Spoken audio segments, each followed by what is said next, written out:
Hi.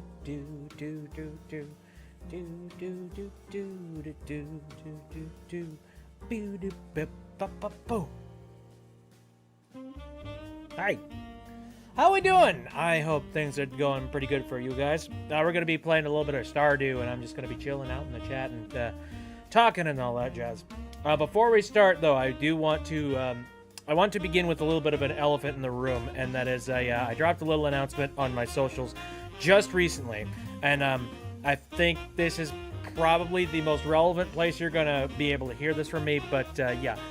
Next week, I'm going to be taking it entirely off, and that includes next Wednesday, next Saturday, and next Sunday. And I am doing it in solidarity with the Palestine situation currently going on.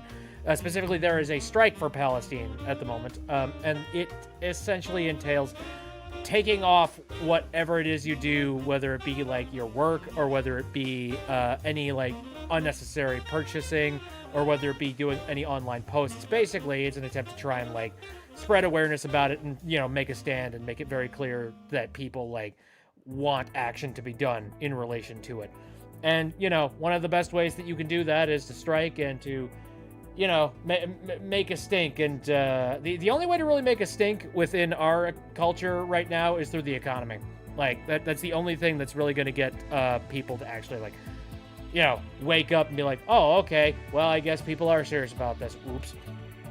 Or, you know, like for economists to be like, huh, there was a weird, interesting dip in our economy right here at this exact moment where a bunch of people stopped working and stopped buying things. Weird stuff. I wonder if there's correlation. That's basically a way to, like, you know, try and hold, you know, higher powers accountable, essentially. But yeah, I'm going to be taking that week off. And, like, I don't think... I don't know. Personally, I don't know if I have a massive impact when it comes to anything like that. Like, I'm not under any sort of delusion. I'm a silly bubble man on the internet, you know? I don't have much that I think I could potentially do to change things, but I do feel like at the very least, like, any tiny little drop in the bucket, I think is important. Especially when it comes to, like, spreading the word and letting people know. We need to normalize executing government officials via guillotine. Oh, Jesus. Yeah, by the way, a little bit of a warning for anybody here. I have certain words that have been censored and that will be immediately blocked by Twitch. Just a heads up on that one. And they do have to do with politics. Not that I want to keep people from being able to discuss these kinds of things. It's just, I mean, I'm going to be honest, I am not really a well-versed or well-spoken person when it comes to politics. That is not something that I really like to attempt to try and do on my live streams. Kippy has posted, happy fun guillotine. Very nice. I'm not really the voice for it, you know? Like, I'm not going to be able to, like, make a good point on the spot, and I'm kind of nervous when it comes to stuff like that. So the best that I can do is just show my support by saying that, yes, I will go ahead and do the laborious task of taking a week off. You know, like, whatever. If anything, I need that week off so that I can, like, you know, do a little bit of inward work, whether it be on my own projects or maybe on stuff outside of the internet. Whoa. So, doesn't hurt me all that much, and I'm totally fine with spreading the word and letting people know that it's a thing. So, you know. But anyway, yeah. Expect there to be no streams after this one. So, I guess, hope you guys are looking forward to this one, I guess. Jokes aside, I'm glad to see another voice decrying what's happening. Oh, yeah. I'm not going to go into super detail, mostly because I feel like I'm going to go on a crazy rant, and I don't really want to do that on these streams. I try to bring some happiness and excitement in these streams, despite the fact that that tends to not happen on casual streams, by the way. I tend to go on long-winded rants on a lot of these, yeah, these casual streams, so I don't know. Are you taking the week off from your non-streaming job too? You don't have to answer that if you don't want to. I am... Nah. I am unfortunately going to be doing my regular work job-related stuff. I mean, like, that's kind of why I worded it the way that I did in my socials. Specifically on Twitter, I said that, you know, like, if you want to do any of the things that are listed there, that's great. And if you can't, if you're in a situation where you just straight up can't, that's okay too. Like, I get it. The economy sucks, and also capitalism is a bitch. You know, like that. It kind of locks a lot of people down to being in very specific spots and specific places. And, you know, I need money. So there are certain elements that I will not be doing, including, like, you know, job-related stuff. However, I'm more than happy to try and boycott whatever purchases that I am, like, considering doing or sort of lined up to do. Not going to try and, like, you know, do any sort of, like, luxury buying, basically, or anything that I don't necessarily need to buy at this moment in time. And also, I'm going to try to source what I buy from reputable places that are in support for Palestine and for the whole Gaza situation. In fact, like, you know, like in that in those links that I left on Twitter, it actually does have a resource where you can check your purchases and see whether or not they are pro-Palestine. So, hey, like, the tools are out there. You just got to use them. I imagine actually randomly taking a week off from your job like that is something most people can't afford to do. Yep. But hey, again, there are other things that you can do. And, like, you know, the option, if it's out there, some people, they might actually have the flexibility to do it. So, and if people are, more power to them. What would happen if the entire country stopped paying taxes? What was that one? I think I said that one thing as Snatcher that one time where it's just like, you know, I have officially decided to stop paying my taxes. What's the government going to do? Arrest me? Charge me for it? How are they going to do that? With the money that the government needs from my taxes. Ha ha. Checkmate. Now that's adulthood, says Marla. Yeah. Ew. Anyway, so yes, like I said, don't really want to get into that rabbit hole of discussion and whatnot. It is important stuff. However, that's not really what I want to have on my live streams. So, you know, if you are at all curious about that, do some reading up in a couple of places. I guess the only thing that the cover that I'm really going to say about it is that, you know what? I won't say one thing that I think is really not really funny, like disgustingly funny. I don't know, funny in an ironic sense, but not in a literal sense. It's funny how that, like, in politics, for some reason, like, politics has not managed to catch up with the fact that, like, we have social media now, and, like, you know, try as they might, they try so hard to try and put blocks down where they're just like, oh no, block certain words, block certain things, block certain flags, like, from people being said in mass. But, like, people are going to be able to work around whatever censorship that the online sphere tries to do.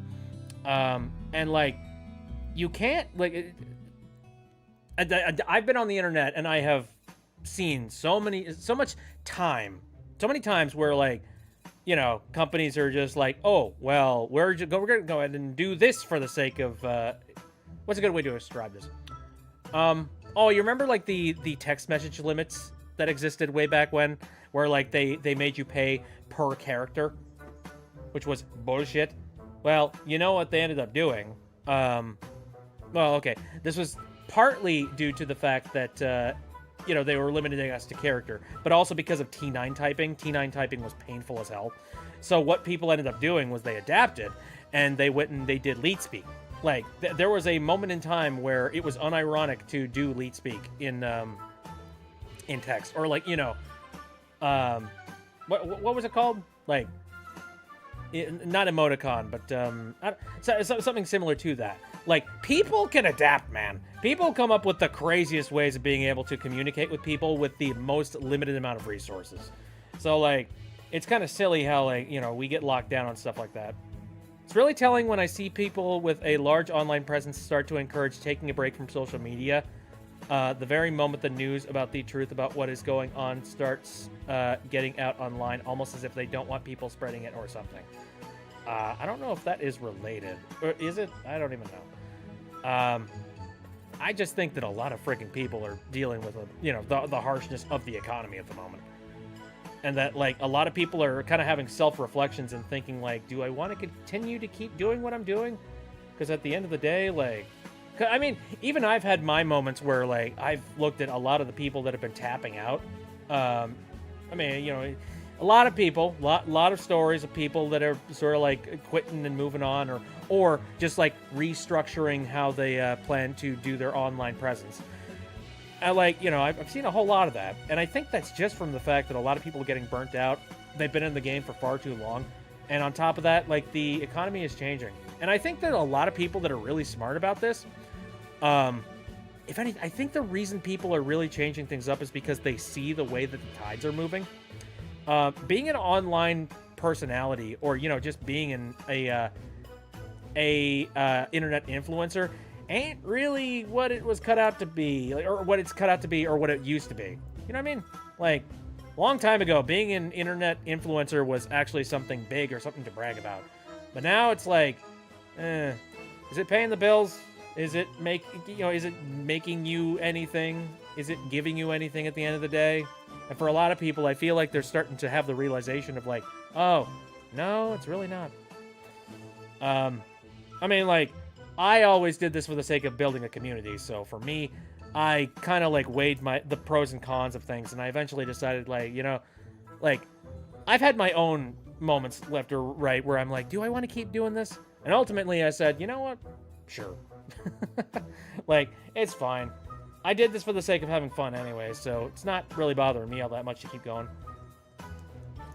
I support everyone doing activism for Palestine, but honestly, hearing about it really exhausts me, especially because my own situation, can't afford to do anything about it and take part in activism myself. Well, the only thing that I can really recommend for a lot of people right now is, like, if you can't do it financially, do it with whatever places you currently have to, spread the word. Use whatever platform you have to say something.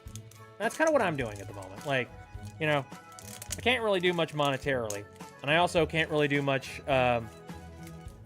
Funny, like I said, my tiny little corner of the internet is very tiny, and I know that it's probably not gonna make much of a difference by itself.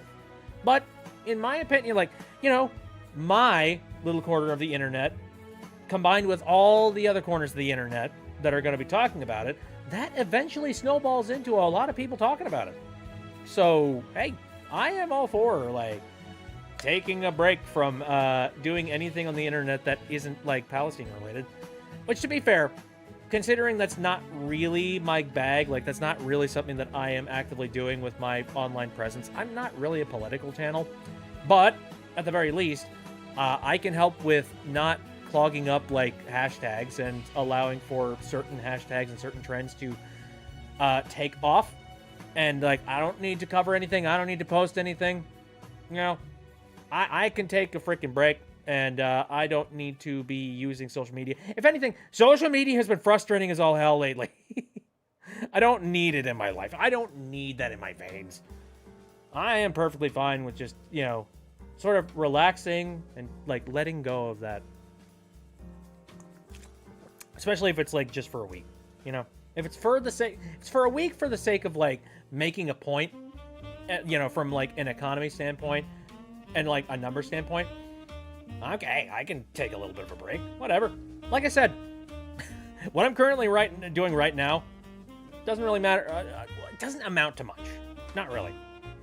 Not in the grand scheme, but I do feel like in my own tiny little certain way, I'm doing something, I'm letting the word get out there, and I'm trying to help, like, let people know that it's even a thing that people are taking this week off on whatever.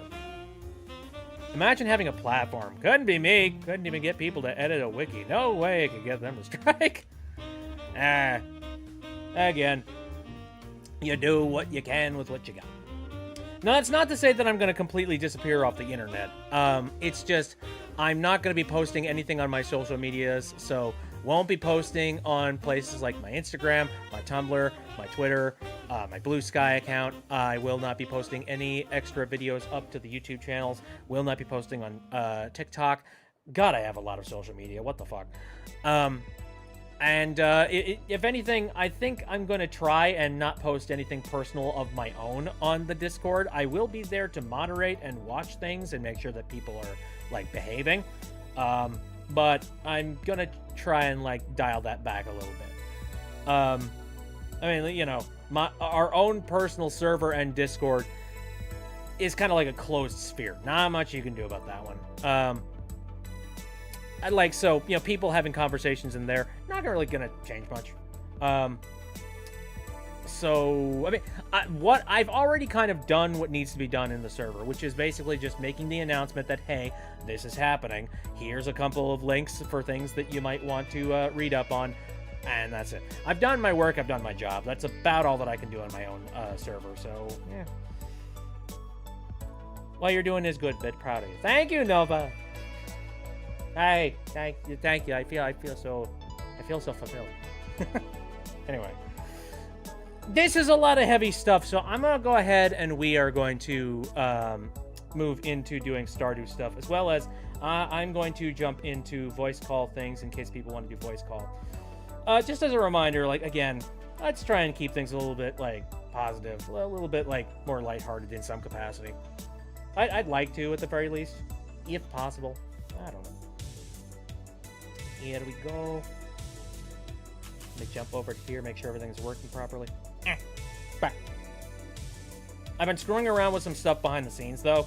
And actually, I'm going to be talking about that during the live stream. So, like, I'm just trying to make sure that everything is still working as it's supposed to. I think so. Alrighty then. Alright, let me turn on the... oh, wait. Yeah, oh, yeah, okay. Turn on the Discord audio. Good. I almost did not have that on. Oopsie doopsies. On the desktop audio as well, because you want to hear all those fun farm sounds. I want to learn more about internet safety and feel like working on it. I got a couple of internet safety videos that I've been thinking about doing lately. You know what's really cool? Recently, there has just been a major change happen in the TikTok algorithm. That's something I could talk about here. Oh, and some positive and fun news. I have a new PC. Oh, heck yes! My husband and I found out that this refurbished bad boy had a terabyte more worth of storage than was advertised. Really? That's cool. Now, new PC, are you talking like a laptop, or are you talking like a straight up like tower PC? I am curious about that. That sounds kind of cool. Man, I might just go ahead and talk to the chat. I'm enjoying myself just having conversations. Less with like Stardew. A desktop. Heck yeah. Editable. Ooh. Tinkerable. Sounds fun. Ooh.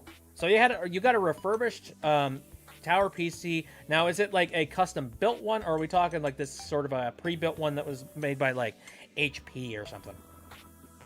Because like, yeah, in either case, that's pretty good.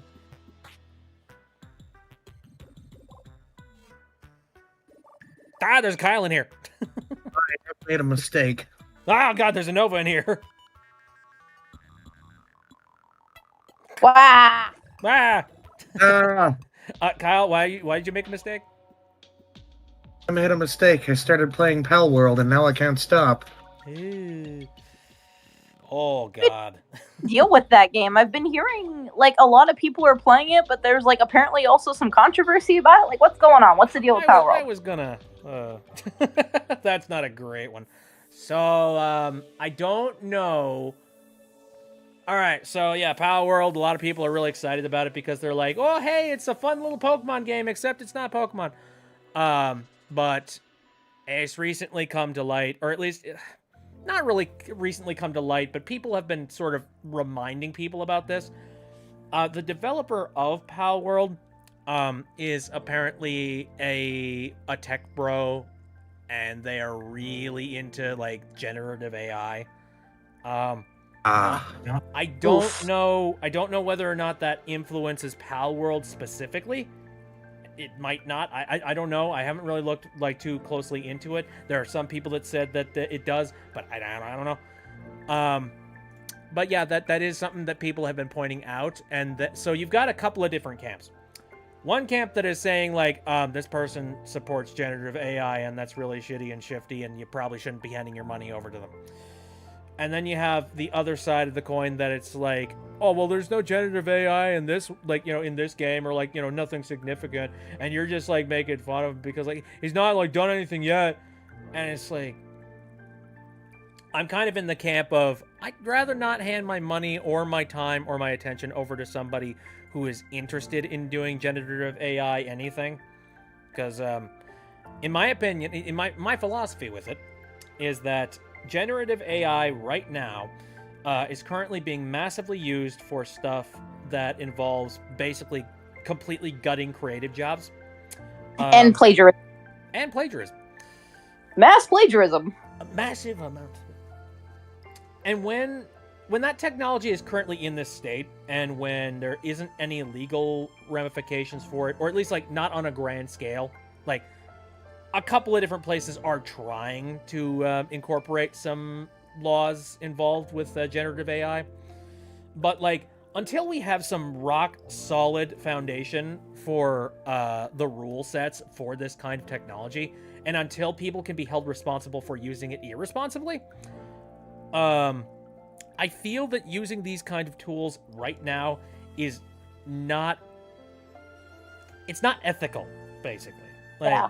We need to step back on that before then. And anybody that is currently using it right now, in its current state, I would say that you should be wary about them. I wouldn't say it makes some person an inherently bad person.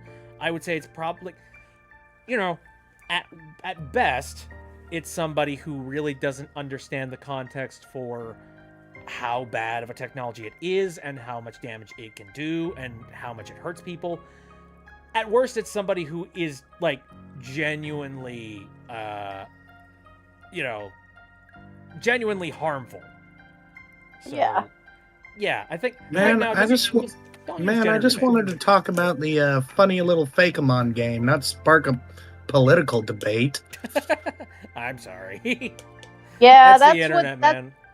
I saw something about that, or people were saying, like, oh, we're also supportive of stopping generative AI from robbing creators of jobs and and stopping them from being plagiarized and stuff. But as soon as it involves something that you like, in this case, this game that's now kind of popular, the people will just kind of let it slide. And it's like, no, we shouldn't let it slide. We should call this out. While we're talking about this, there's another relevant thing I could talk about here.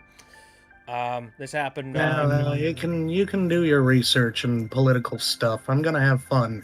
Yeah. Hey, I'm not gonna hate you if you enjoy the game. If you do, that could come at the cost of That's hurting some creatives, but people, Look, you can't force them look, to do anything.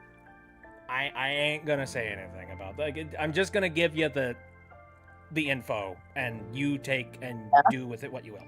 I think too. I think people should be left to make their own judgments and decisions. If it's any consolation, I didn't pay for it. Well, there we go. How much is it, anyways? Like $20-$30. Oh. How the heck did you not pay for it? Because somebody gifted it to me. Oh, that explains it. What the heck? Pac-Man World Repacked. What the heck is this? What the heck is this? The remake of Pac-Man World. What the heck is this? I've never heard of this. The full remake of Pac-Man World is here! Oh, I didn't know about that. So have they ever thought about making, like, Pac-Man World 2 repack? Because I remember Pac-Man World 2 and that was good. Pac-Man World, the remake of the first one still is it's not that old, so. Mm-hmm. Well, I noticed, like, 2022, so about, like, 2 years here. So that's interesting. More like still pretty much a year, because it just became 2024, so. Mm-hmm. Yeah. Well, pretty much. So, I mean, like, hey, I won't say never, because who knows? One day, maybe, like, Pac-Man World 2 will get its time in the sunshine. Hi, guys. I have some pretty major art blocks, so I decided to swing by. Dancing potatoes, and I want them to be dancing in a square dance. Oh, sorry. It's not a request. Okay, sorry.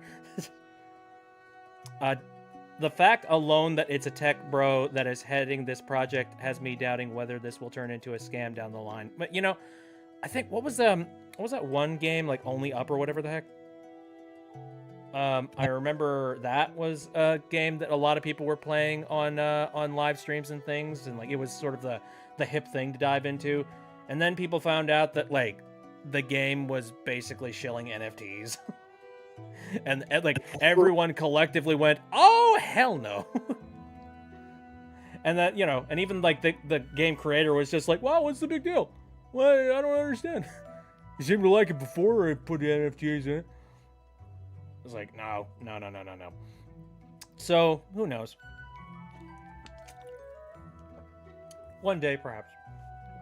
Anyway, they're making another Pac-Man game? I mean, I'm sure that Namco is probably working on, like, new Pac-Man games all the time.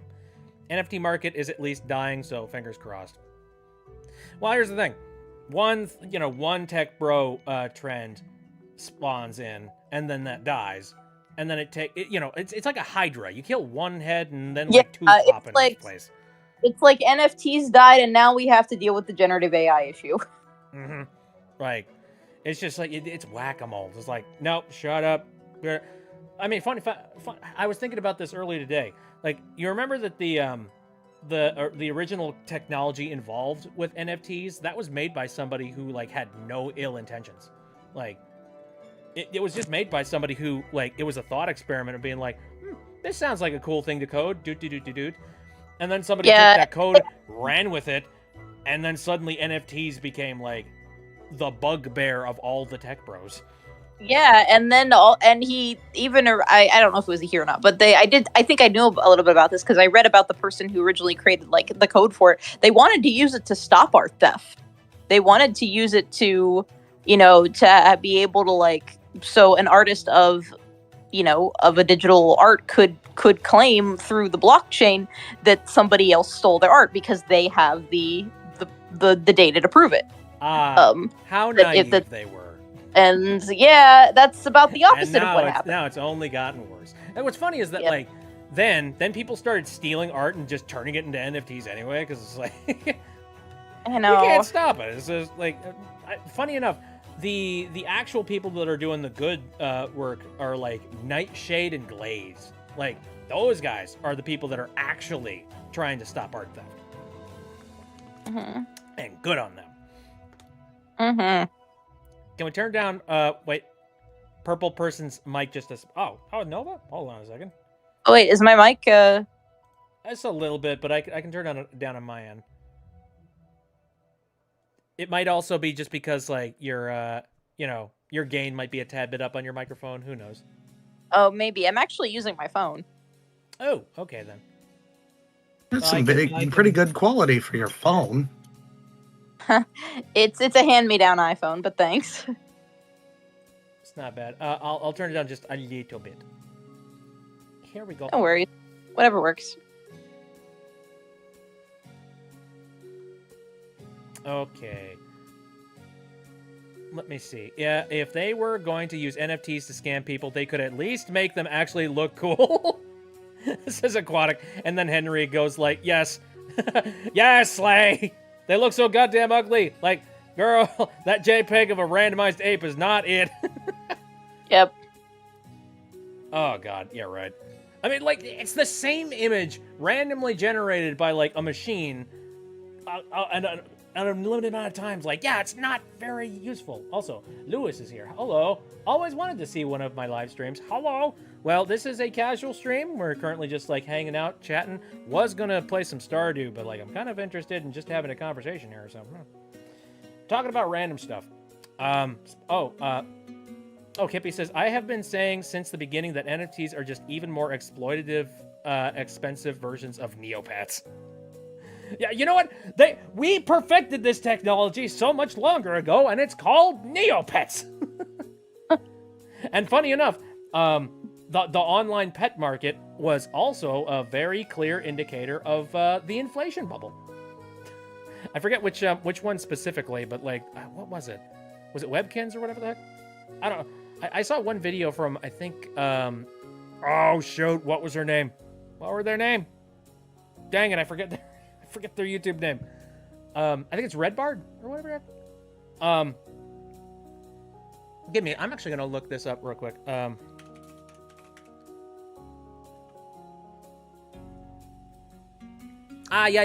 I think it was Redbard, and they had a specific video about this one particular like online economy inflation that ended up like ruining the. They basically ruined the entirety of the economy because they were like, no, create more money generators, do it. And funny enough, like, yeah, NFTs were just like, yeah, let's make ourselves an economy. And then that didn't work out. Ah, guy on the internet is here. Hello. Thank you very much for all of the hearts and things. The whole site about hatching dragons with random colors, and it's a powerful money sink, Lamau. Pet sites have mastered the art of selling people pixels. Yeah, pretty much. I mean, hey, I guess if it's somebody's... Flight Rising or whatever that was. I knew a bunch of people who used to be into that. It was like Neopets but with dragons. What was it? I think it was called Flight Rising. Something Rising. I don't remember if that was it. But it was like Neopets. I'm back. What are we talking about? There was this website that was like yeah, there was this site that was like Neopets but with dragons, and I knew a bunch of people that were really, really into it. I don't remember what it was called. I think it was Flight Rising. FBay is saying Flight Rising, so, and Kippy is also saying Flight. I gotta say that does sound vaguely familiar. No, it's it is very interesting. They tried to come up with so many different ways to monetize those sites, and they actually did a fairly decent job, which is hilarious because, like I said, the tech bros have tried so hard to make NFTs a thing, and then that failed because everybody knew it was stupid. It's like, what are you gonna do with a random picture of an ape? Like, you can't do anything with. You can make it your profile picture. You can show it to a friend on your phone. That's it. I guess. I suppose. Henry is over now. Henry is over here. I am omnipresent. I'm here. I'm there. I'm everywhere. So before I forget, there was one other thing that I recently saw on, the health site that is Twitter, that made me very sad. You mean X? Please, get out. Please. No. Oh, I was thinking about, I forget who it was. Somebody said this I forget where it's, I heard this, but, I'm back. Hi, welcome back. You told me to get out, so I did. Thank you for listening. I appreciate it very much. Anyway, oh god, somebody said, I forget who it was who said, oh, Red's here. I forget who said this, but they said that I'm not a fan of dead naming, but if there's anything that I definitely want to dead name, it's the name of Twitter. Yep. That's that's the one time dead naming is cool. Yeah, okay, I'll give you that one. Twitter is the only thing that's okay to dead name. Right? Because at freaking X, no one's gonna remember the name X. Jesus Christ. And people will think it's porn. I mean, oh yeah, pretty much. Jesus Christ. Yeah, thank you.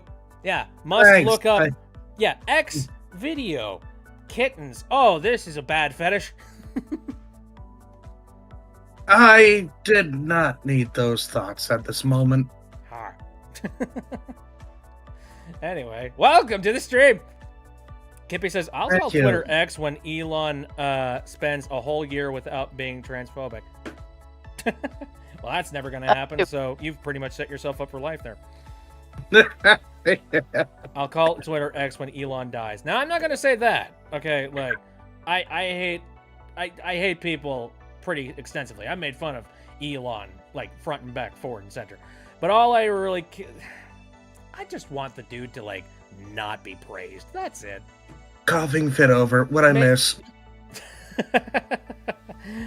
Dying. You said the mark of the beast.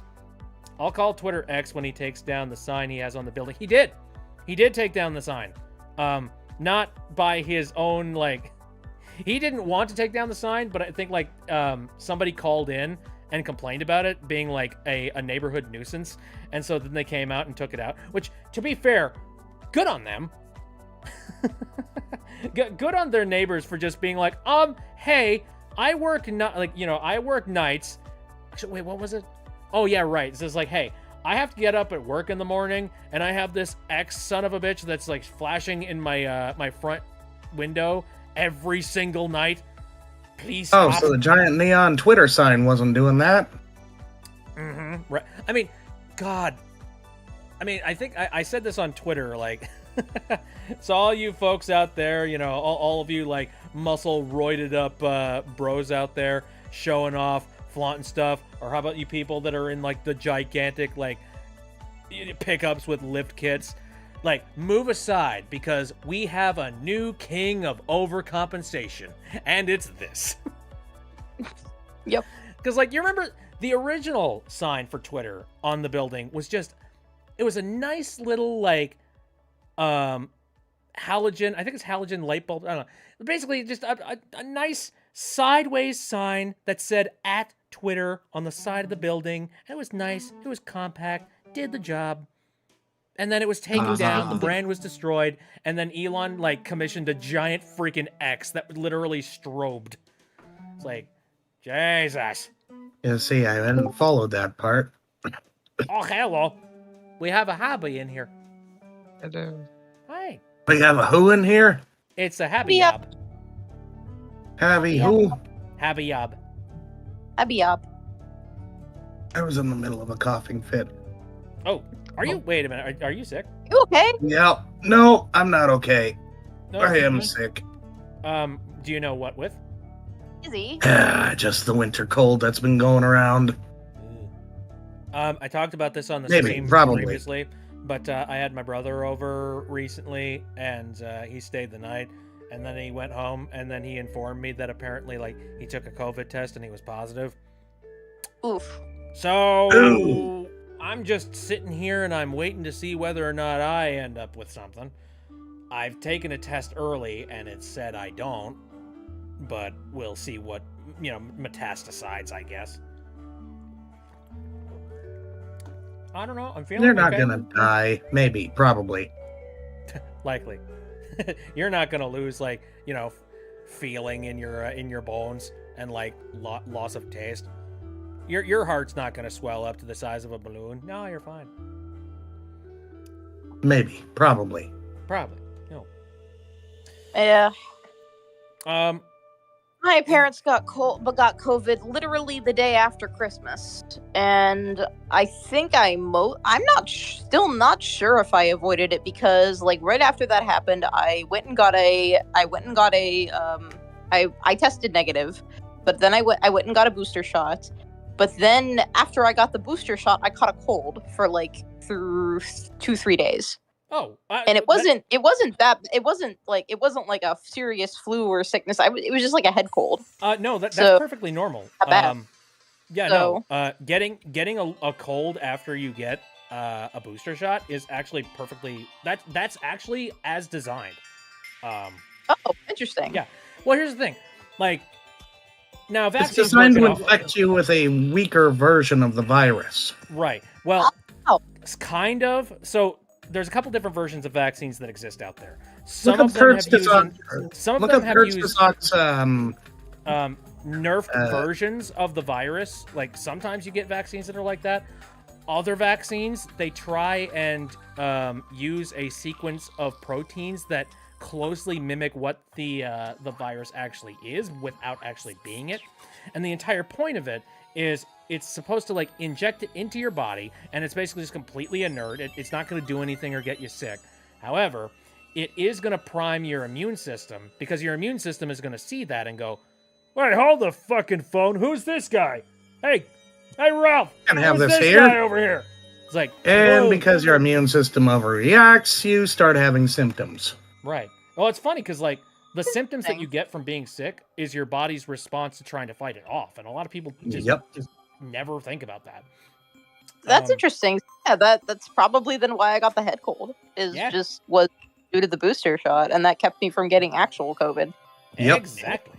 And, well, the nice thing is that Pretty neat. you get the booster, and then your immune system is, like, trained on the fact that, ew, this weird thing was in our body. But then when Real COVID actually comes shows along, up, and they're like, they're hey, just like, okay, wait, can we hold just on a deal with you? second. No. We've seen Hold the your ass fort. before. We know who you are. Fuck you, Ralph. Hey, get the gun.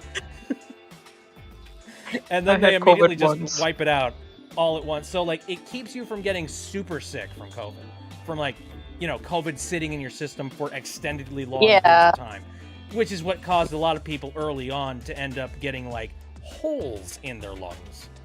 You know, Oh, geez. because Yeah. COVID just kind of sat there until the body finally noticed it and then started to attack its own cells. Yep.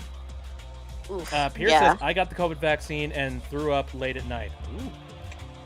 Well, at least it wasn't the actual sickness. Most vaccines give you a fake, weaker version of the disease, so your body can practice fighting real. Fake, weaker version or an already destroyed virus. Mhm. I think, oh man, like I said, Kurtzkazak vaccines- had a pretty good video that covered the entire vaccine thing.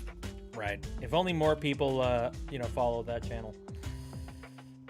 Maybe Well, we'd have give the a few link. less morons. What was that, Happy? Give the link. Oh, well, I don't have the link here. Anyone in the chat? It isn't, here. I think In a Nutshell is the... Yeah, there we go.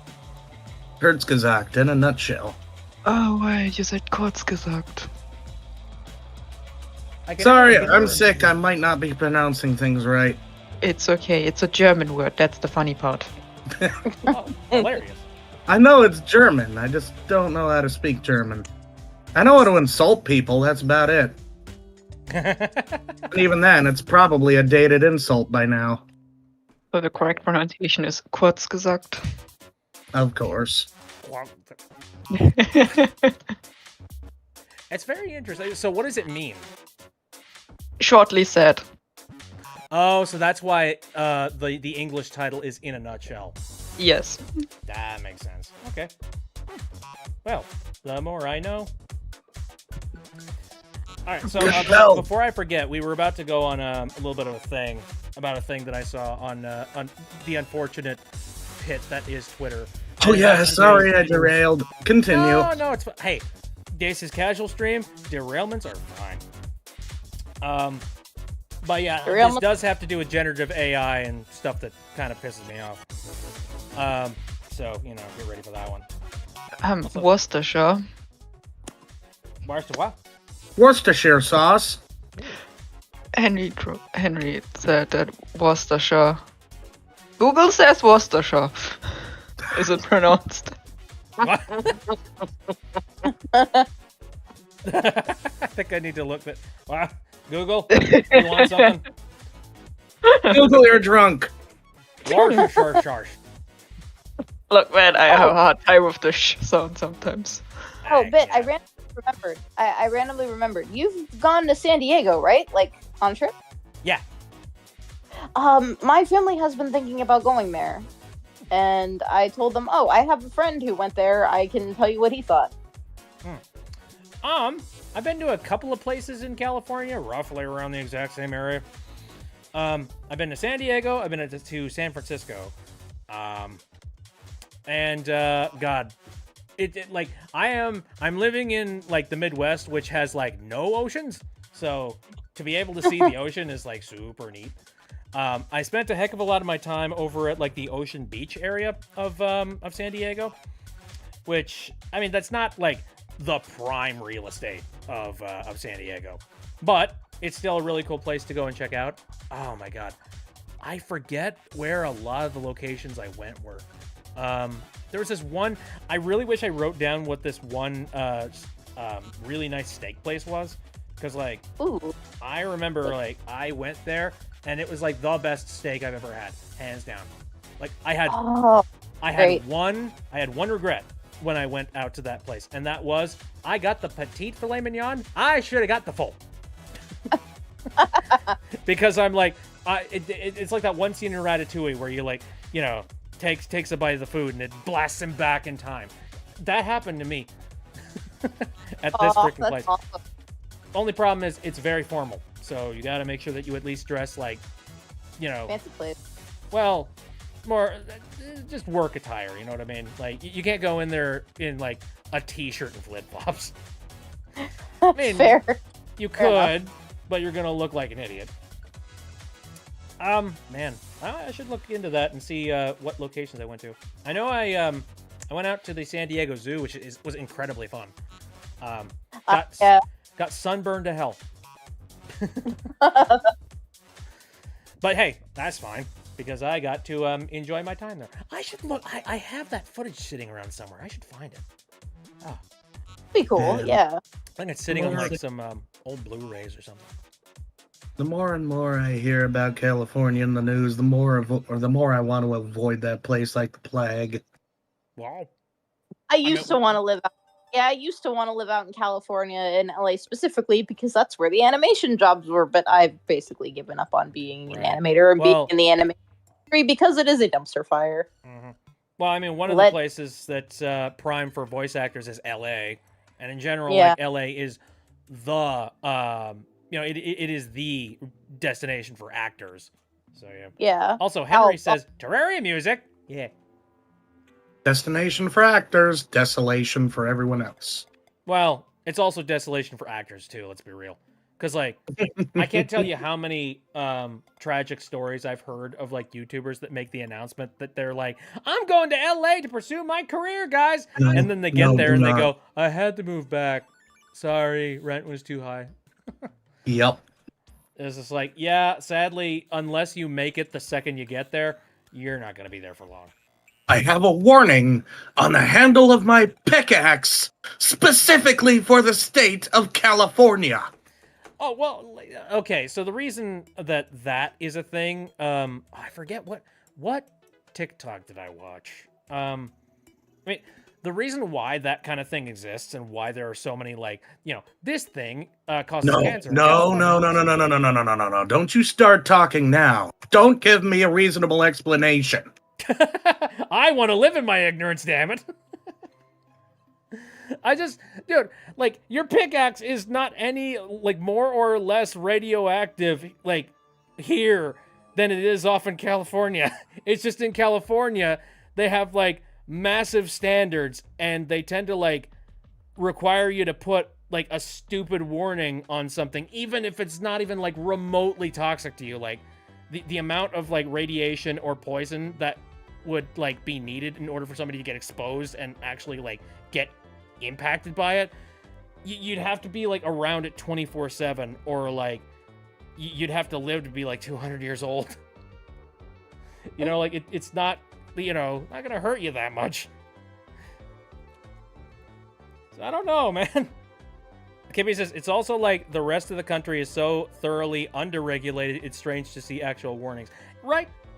Yeah, if anything, like, that's kind of a cool thing that California, of all people, are the ones that are like, hey, this is probably not good for people. So, I will say, California is filled with a lot of people that are stuck up their own ass. I will say that. Oh, yeah. I was there twice. I know this. I have never been there. I wouldn't mind visiting. Like I said, my family's thinking about a trip to San Diego once it gets warmer. But which I'm like, could be fun, I guess. But yeah, I definitely don't want to live there anymore. I definitely no longer have any desire to live there. Yeah. If I want a beach, I'll take Florida instead. See, we are on two different opposite sides of the coin here, because I'm like, Florida, a lot. I mean, I don't know, because like, I do know that there's a little bit of humidity over in California. That's tough, man. I don't know. I live next to a big ass lake. It's humid all the time. Yeah. I suppose fair. Henry says, meanwhile, Midwest. Oh, you mean the place where, like, you touch anything and get an electrical shock right now? That one? Yeah, boy. Oh, boy. I had to go out and get some new, like, distilled water for my my humidifier, because, like, I've been waking up with nosebleeds. It's like, God. Not bad ones, but, like, ones where, like, you check your nose and you're like, Oh, well, something burst up there. Oh God, yeah. That's And why I hate the- know it's because the air is so dry that like it's it's making my nose like, there needs to be Yeah. moisture up there, man. I inherited Cold my and mother's dry. blood vessels are closer to the surface in my nasal cavity. Ooh. So anytime it gets dry, my nose always bleeds. Ugh. Yep. Henry says I got shocked like 3 times. Oh, Florida sucks. Used to live in Florida. I say that with confidence, says Efe. Yeah, well, it's at least it's not cold. It's not cold and dry. Maybe, I guess. It's cold. I guess I don't want to it's- live somewhere that's probably going to be underwater in like 30 years. For some reason, I have a lot of American friends who come from Florida. Really? Yes. Very strange. From the top of my head, I can say I know 3 people. Dang. One of them even works at the Disney World. Marla says I used to voice act. Ooh, very neat. I know someone. Yeah, I know one of my our neighbors, like family friends of ours who are neighbors. Their daughter currently works in lives in Orlando and works in Disney World. I suppose if Disney there World. is anything that I would love to do is be a little bit closer to Disney World. Though there is a Disney park in California. So I guess. Efe says, where I am, it looks like it snowed, but it's just snow like ice. Yeah, man, the weather is Yup. weird this time of year. Gross. It's just like.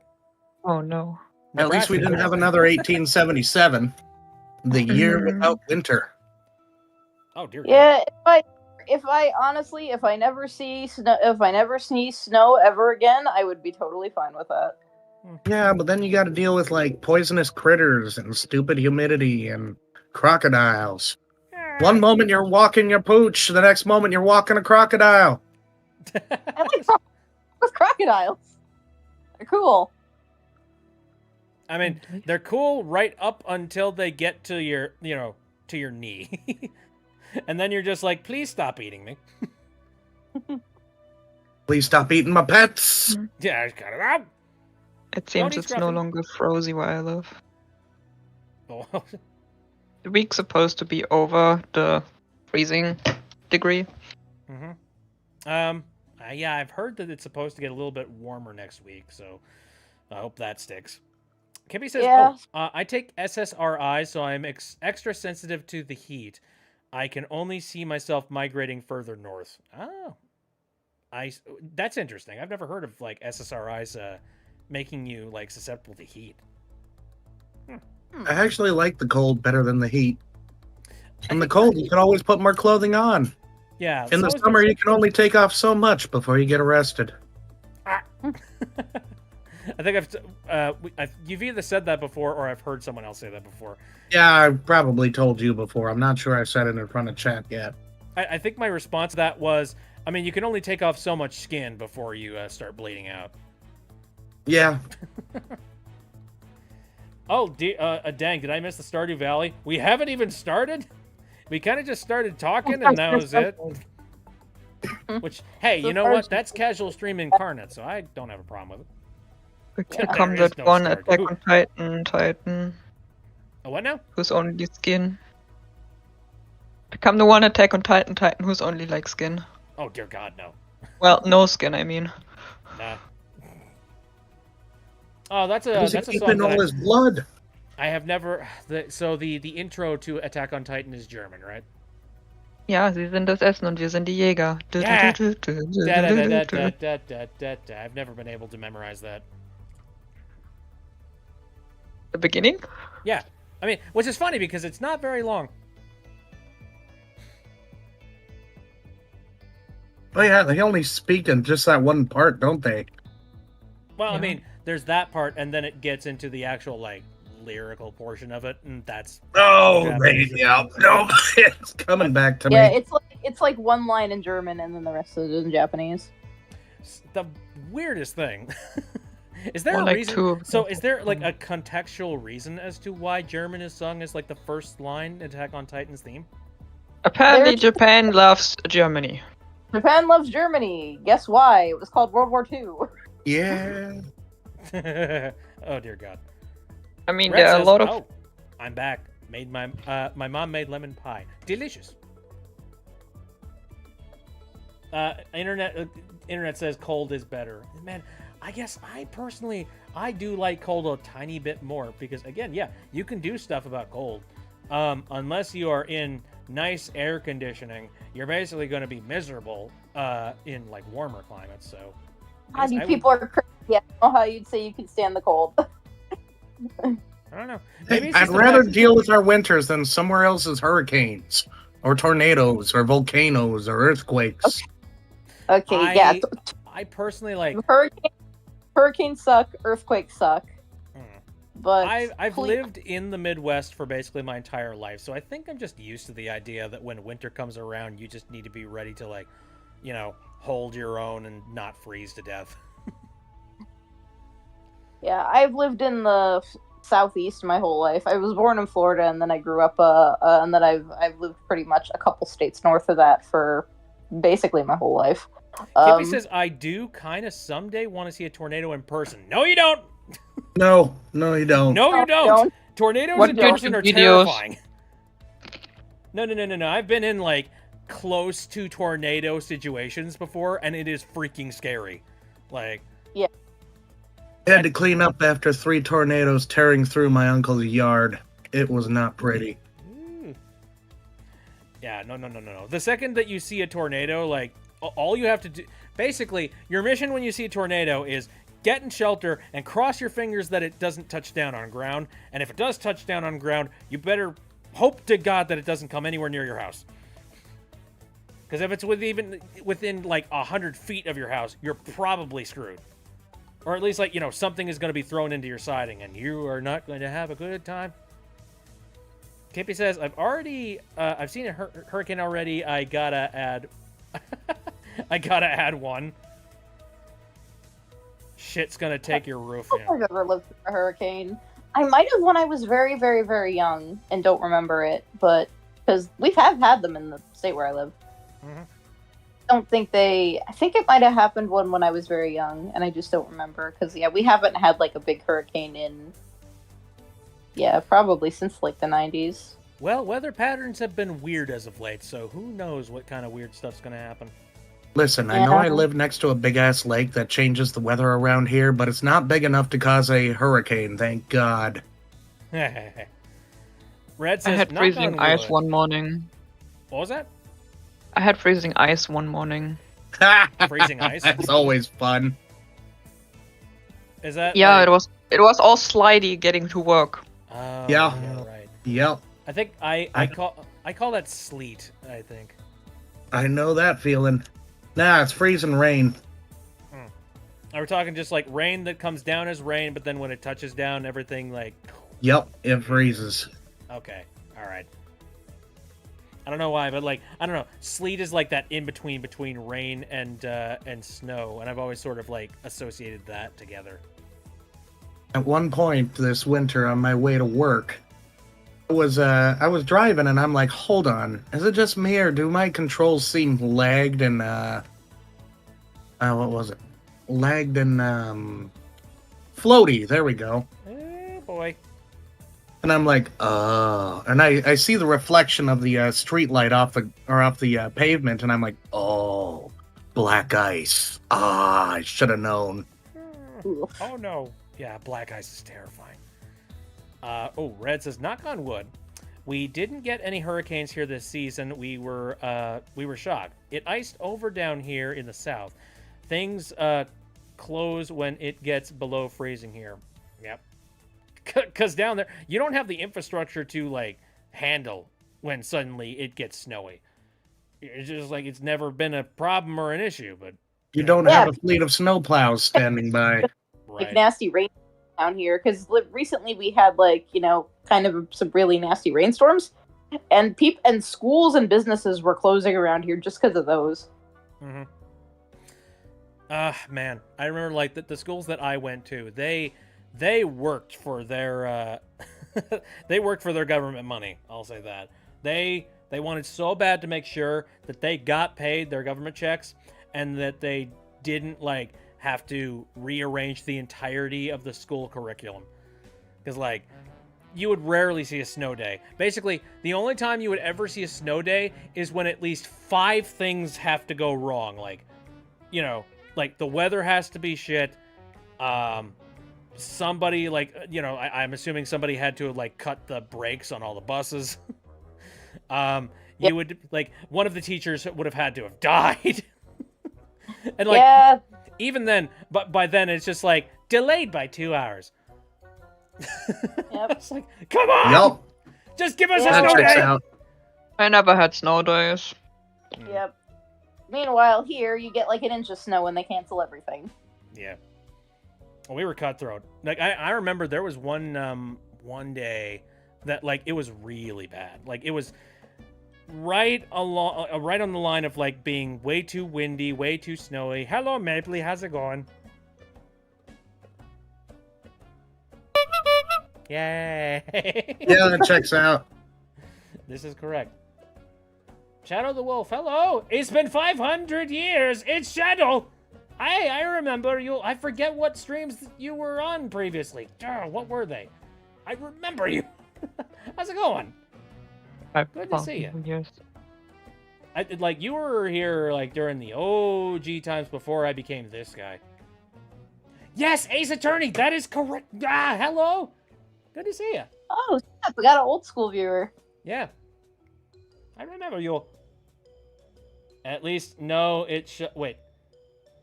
No, it shot the snow day dead. Man, like, I wanted more snow days. Really badly. I watched, like, 4 years ago or something. Man, time flies. Good God. Hello, Maple. 4 years ago was 2020. Let that sink in. Right. 5 years ago, there was a please. pandemic. They're just tired of your butt snorkeling. What? But What? What's happening? I heard butt snorkeling. I was also in the old Minecraft server. Yeah, I did a Minecraft server at one point. Ooh. Weird. oh yeah, I recently played Minecraft actually because I was bored. Oh, yeah? Did you play with I any mods? still- No, I'm not a Minecraft player. I've never played Minecraft ever. Although I do have an old account from like 2011. I'm of two minds here. One, good for you. You avoided, like, you know, jumping on the bandwagon. Two, lol, what? What do you mean? Like Minecraft didn't really like become a thing until I was like Minecraft only started. I think it only like started existing, like it released like when I had like just graduated high school, and then it got really big while I was in college.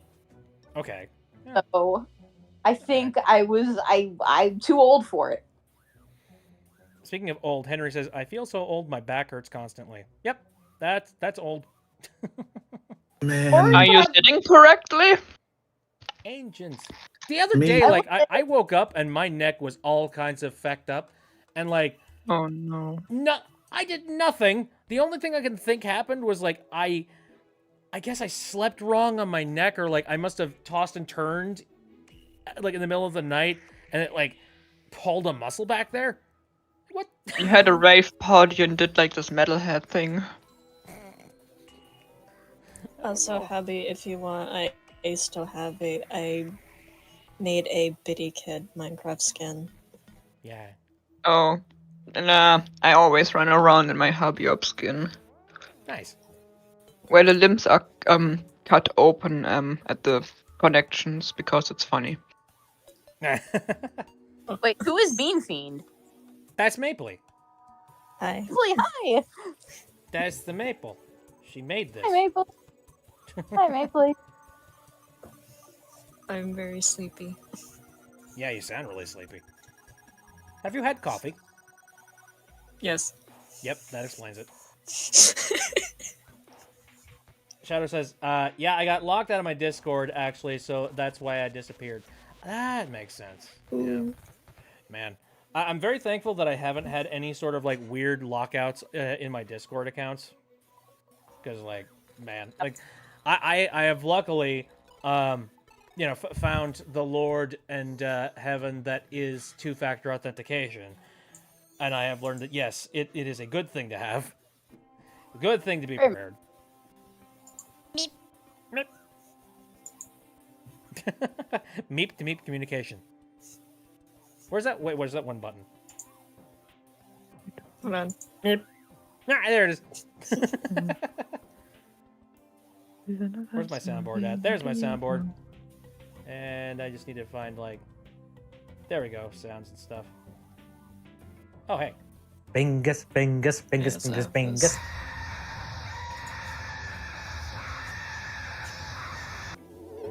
Also, FBay has just cheered 100 bits and says, Bingus? Meep? No, not Bingus, Meep. Sorry. Oh god. Wrong word, wrong meme. Oh. And also, Meep. all the snaps. Oh! Okay. Oh, we'll get on that. All right, so I got a lot of crap I wanted to talk about. Let's trial back here. We keep on, like, diverting. So let's get back to the thing that I was thinking about. We Again, derailed him again. it's fine. Again, I like a good derailment. That means we're having a good conversation. Huh? Oh. So yeah, we were talking about, like, crypto. Well, not crypto. It's basically tech bros and all that jazz and AI, generative bullcrap and all the thing. Oh my god, that's a lot of snaps. But I saw one thing that kind of broke my spirit, and it's because, like, I already was not really a fan of this person because of, like, their previous actions that they did, but no, I extra don't like them.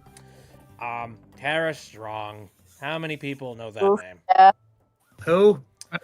Voice actor. Tara Strong, voice actor, and she has been in basically everything. Like, if you remember watching a cartoon growing up, she was probably in it. I think I know who you're talking about. Yeah. Bubbles from the Powerpuff Girls, Timmy Turner from, like, Oh, Fairly really? Oddparents, He was in Raven from Teen Titans. Like, she's like My a Little lot. Twilight Sparkle and My Little And Pony. yeah, she was My Little Pony. Twilight Sparkle, right? Yep. Many, many, many different credits to her name. But people are really starting to, like, turn around their opinions on her because of a lot of the bullshit that she said online. We're not going to get into that because that's an entire kettle of fish that I don't want to open up. But the one thing that I do want to talk about is that about, like, a month ago, she was complaining about the fact that she was talking in defiance of, like, generative AI that was using voices. She basically said, like, she didn't like the concept, and she really didn't like people, like, stealing her voice and using it for things against her will. Which, you know what? All power to her with that. Because, yeah, generative AI to steal voices is bullshit. And it's taking... I mean, it's literally, like, taking consent away from somebody and forcing them to do some sort of a voice line without their permission, which is not okay, never okay, don't do it. And also, like, man, like, I know that a lot of people are using generative AI for voice memes. Please don't. It's not nice. It's not okay. So I do agree with that on that point. However, about a week ago, Tara posted this one picture that she got from a fan, and it was like this adorable picture of, like, a Dora the Explorer looking thing and a Bubbles looking thing from, like, the Powerpuff Girls, except, like, they had, like, weird color mismatches and things, and also, like, they conveniently, neither of them showed any hands or fingers, and also the background looked a little bit scuffy, and also the shapes didn't make too much sense, and a lot of people looked at that and went, hold up, this is an AI image. And they pointed that out to her, being like, this is AI generated. Like, your fan gave you an AI generated image. And she responded with, yeah, and it's adorable! Yeah, she clearly just doesn't understand why that's a problem. Something's off with that. It's like, a lot of people talked about I the fact that- suspect heresy. I can't do the voice. Damn it. Oh god, I need to send you a video a little bit later. Have you seen Wizard Beer? Mr. Coughing Coffee? fit over. What I miss? Have you seen Wizard Beer? Wizard who? Wizard Beer. Nope. Oh god, I need to send it to you. I think it's right up your alley, I feel. So remind me about that later. Will do. Anyway, yeah, but no, I know a lot of people that have said that, like, she's kind of superficial and narcissistic and kind of like she can't look at anything past her nose. And this is kind of a really good example of that. Like, she cared a heck of a lot when it was threatening her job, but the moment that it was threatening, people that did actual art, she didn't care, and she was just like, "No, it's a cute picture of a fake Bubbles looking thing." It's like, and one thing people pointed out was like, artists are the reason why she has a career to begin with. Like, Yep. she does voice for animation, which in and of itself is art created by an artist. Like, she's got a career because art is a thing. So for her to give so much disrespect to artists in that degree it's really insulting. Like, I guess I always try to subscribe to the idea of, like, people can make their own decisions. People can say or do whatever they want. And, like, I don't want to force her to be sympathetic because, you can't force somebody to have an opinion. That you just can't. And if she just does not see the reason behind why people are upset, there's not much that you can really do about it actively. But, I mean, I guess it's kind of one of those, like, it's a two-faced kind of situation. I think she clearly doesn't understand the It problem. destroys your own credibility. It's like, your career is threatened by any type of generative AI. Any type. Solidarity, people. That's what we need to have right now. Anyway. Just do impressions. It's funnier. Yes! For God's sakes, man. Like, just have somebody do an impression. Just do, like, or, like, for people that are like, well, I don't want to learn how to draw. It's like, you don't have to learn how to draw. Find somebody that does, like, the art for cheap. You can do it. Or find somebody that'll do it for free. Are you familiar with how many people do that? Are you familiar with the fuzzjaw? The funny what? The fuzzjaw? The fuzzwoo? FSJAL? Nope. It's a meme. Look it up. It's basically not very well drawn, but it became super popular. Oh, this guy. Yeah. I remember that one. Yeah, no, you're right. Anybody can draw if, like, this thing can become popular. Jesus, I forgot this was a thing. That's in, like, an old school meme, like, from 2009. Wait, how is it written? FSJAL. FSJAL. FSJAL. Oh my god. Oh god, no. Yeah. Brain blast. Oh no. No, that's a good I remember again, this good point. was everywhere on DeviantArt. Oh god. I think it's based on a drawing of Link. It is. Oh, yeah? It's part of a comic, actually. Mm. Yeah, it's based on man. a Legend of Zelda fan comic. Interesting. Man. Wasn't there another, like, wasn't the Hue face based on Legend? Well, actually, no, that was based on, oh yeah, that was based on Hat in Time, but I've seen Link interpretations of Hue. Yes. Yeah, alright, that's what it is. There are 3 servers that just were emotes. Hue. I'm only in, Oh, like, but- one. All by corn dog. I cannot handle that many Hue. You are weak. Shadow says, because most of the things she is bad TM with are just like weird ignorance, it makes sense, but yeah. like I'm not gonna say that, like, a person needs to know every single thing underneath the sun. But I do know that she deleted that tweet real quick, though. Like, the moment that started trending on Twitter. Like she immediately like pressed the abort button, being like, "Uh-oh, PR nightmare." I think I fucked up. Abort! Right. Well, it doesn't help that like she's done so many other things in the past that like the second that this happened, everybody else started taking out the other receipts for other things she did, just being like, hello.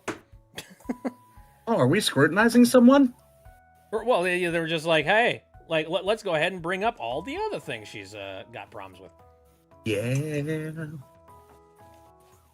But anyway, yeah. So that was the thing that I wanted to talk about. Like, not a very pleasant thing, especially since like, oh man, it sucks that like, I remember I used to be a very big fan of Tara Strong and her work, but again, a lot of stuff that came out of the woodwork about her. I started becoming more and more remote, and now like this AI art thing, it kind of shows that she's really detached from what it is and what it means. Either detached or not playing for the right team. Yeah. Well, Or just ignorant. I chalk the fact that she said that she understands how destructive it is to her career. I feel like she understands to an extent. I think this is a case of like ignorance, because if she was actually actively destructive, she would have just been all in on generative AI for everything. Yeah. So, anyway, so there's that. While we're talking about, stuff related to like, synthesized voice and things like that, I wanted to talk about a little rabbit hole I went down today. I kind of wish I had more time to set up like, I don't know, some like visual examples on the screen. So you're gonna have to roll with me with this one, which means you're gonna have to actually listen to me talk. I apologize. No! Sorry. No! Anyways. Sorry, continue. So I'm doing a little bit of research because I want to add a new something or other to the stream involving, like, some nice text and speech magic. And because it sounds like it'd be really fun. Side rant. I've realized just how many apps and like programs there are out there that do this exact same thing, but they also like heavily lean into AI voice, and it really bugs the crap out of me. So there's a lot of programs that I have like rejected because I'm like, no, I'm not gonna make this my back end, because that makes me a hypocrite. And like, it's one thing for me to support an AI related thing and not know about it. It's another thing for me to like do the research, see they support AI, and for me to go, eh. So I'm trying to do my due diligence here and figure out like what a good product is and what isn't a good product, and how I can pull off what I want to pull off. But in my research, I started looking around trying to figure out how to do some specific voices. And specifically, there's one text-to-speech voice that I think would be really fun to have on the stream, and that is text-to-speech Brian. I don't know if anybody has ever... Have you heard text-to-speech Brian before? No, I don't know what you're no. talking about. I'm actually not sure what you're talking about now either. Yeah. Here, for the sake of the stream here, I'm going to play a little like text-to-speech Brian sound over the speakers.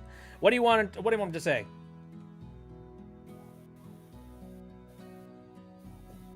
Kind of put us on the spot there. Ooh, you've come into my forest. Oh, yeah. Okay, wait a minute. Here.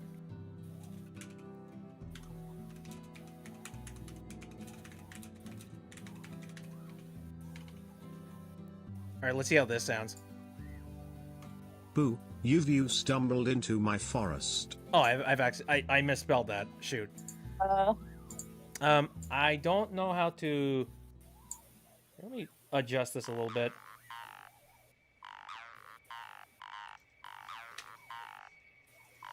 It's playing on the stream, Boo, isn't it? you've stumbled into my forest. Yeah. You stumbled into my forest. Oh, yeah. I remember. Kippy I says, couldn't hang on, let me hear grab it. the mushroom copy pasta. I don't have the stream up while I'm on this call, so I couldn't Okay. hear it.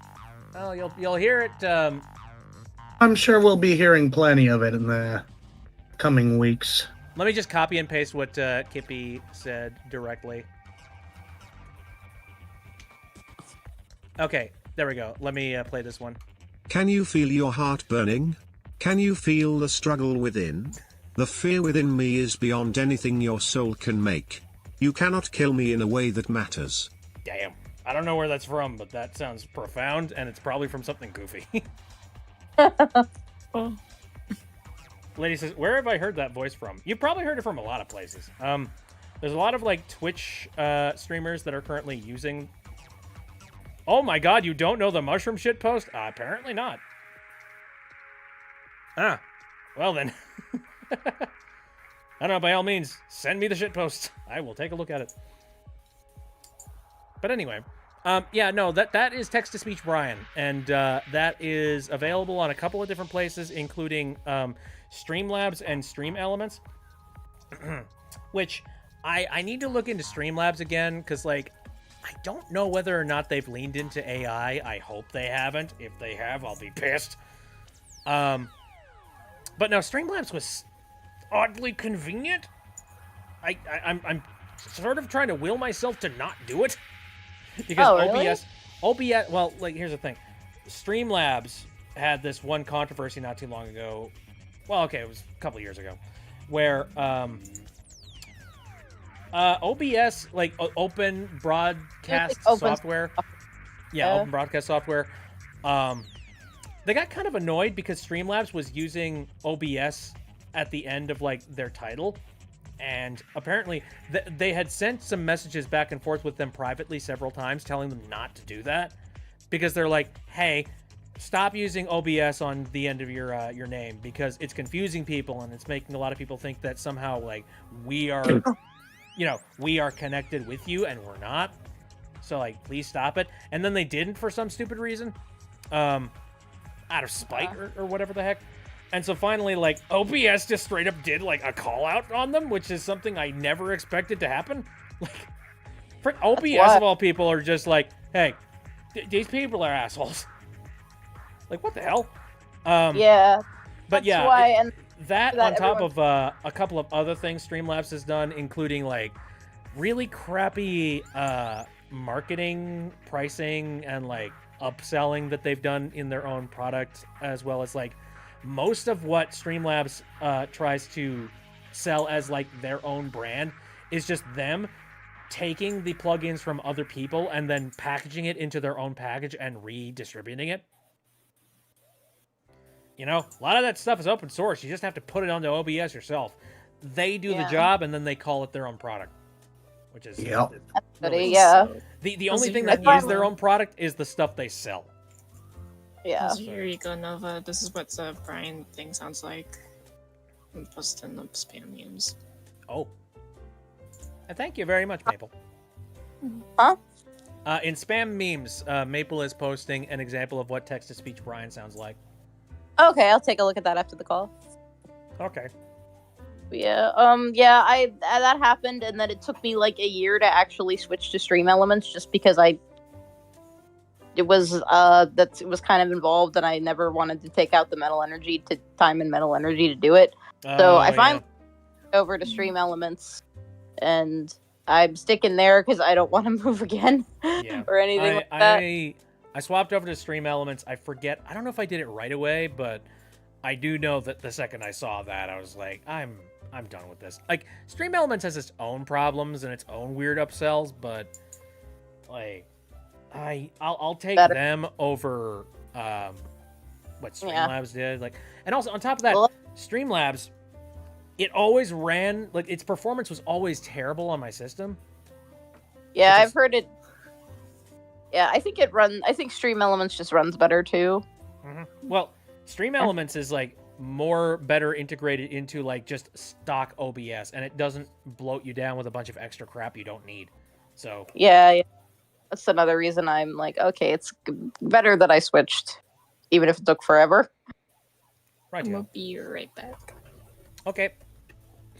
So anyway, so yeah, text-to-speech Brian. I really badly wanted to figure out, like, how to get it, and yeah, it's apparently exclusive from what I can find, exclusive to like Stream Elements and Stream Labs. I don't know whether or not I can find it from anywhere else. I might be able to, but I can't. Maybe I'm not doing enough research to be able to figure that out. And by all means, if you guys know how to get your hands on text-to-speech Brian without having to go through either Streamlabs or Stream Elements, let me know. Because I would be very interested in figuring that out and figuring out, like, the direct origin of who it was that created it in the first place. And I suspect it's not Streamlabs or Stream Elements, just because both of them kind of just co-opt technology that's already out there. And I am willing to put, like, I'm willing to put down a bet that it's probably not made by Stream Elements or Streamlabs. Like, they're probably just getting it from somewhere else, and I don't know where it is coming from. So I don't know. Yeah. Anyway, but that really made me, I started thinking, I'm like, well, man, I really don't know what the origin of this voice even is. Like, I don't know where who made it? How'd they make it? And then I started thinking, like, how can I figure that out? I'm like, well, maybe I should figure out who was the original voice that did it. Because if I can figure that out, maybe I can find them like posting about it somewhere and posting about their, their collaboration with so-and-so company. And then I could, like, figure it out from there. On top of that, I was just curious in general to figure out who is the voice behind text-to-speech Brian. I think that would be kind of a cool thing to figure out. So I went and I looked into it, and I found very little in terms of people that have managed to find anything about text-to-speech Brian. It's weird. It's a weird, like, it's like there's barely any records about it at all. In fact, when you look up text-to-speech Brian, a lot of the stuff you find is just people advertising they have it, or, like, have the ability to do it, but not advertising where it comes from or, like, how to get it yourself. Or advertising that you can use it through our service. So I did end up finding one thing, and it was on Reddit. And it was an article that was somebody posted. I think, let me see. I'm going to pull this up. Okay, it was in Livestream Fails Reddit. And somebody apparently found the voice actor for text-to-speech Brian, and they discovered him in a documentary. Unfortunately, the documentary itself, I tried to figure out. It was actually a Twitch clip. Apparently, somebody was doing a live stream, and then they found text-to-speech Brian in this documentary while they were streaming on Twitch. But this Twitch clip has been deleted. So I can't go and watch that Twitch clip to figure out who the heck it was. And so, out of desperation, because this is like the one lead I have, I decided to scroll down to the comments of the Reddit post to try and figure out, well, what if maybe somebody said something about it. Maybe I could find somebody. Lectro, hello. I'm currently talking about my research into text-to-speech Brian right now, so yeah, that's what this diatribe's about. Anyway, so I scrolled down through here just to try and find if, like, there's anything that anybody said. But then it turned out that most of the people that were leaving comments were just people saying stuff like, the text spam that people tend to put into text-to-speech Brian. I was like, this isn't helping me. Somebody please give me something good. And eventually, though, I did find somebody that was talking about the documentary. And somebody, like, linked another link to where the documentary is located on. And it's located on CuriosityStream.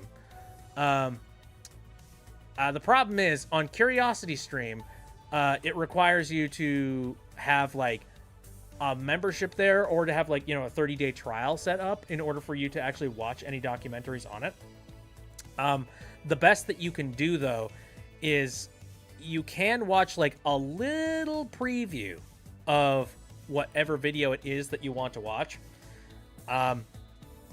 However, I did check that preview, and I'm going to play it for you right now. And that was really all that I need to confirm that, like, this is legit. So let me play it real quick. Some just count tanks.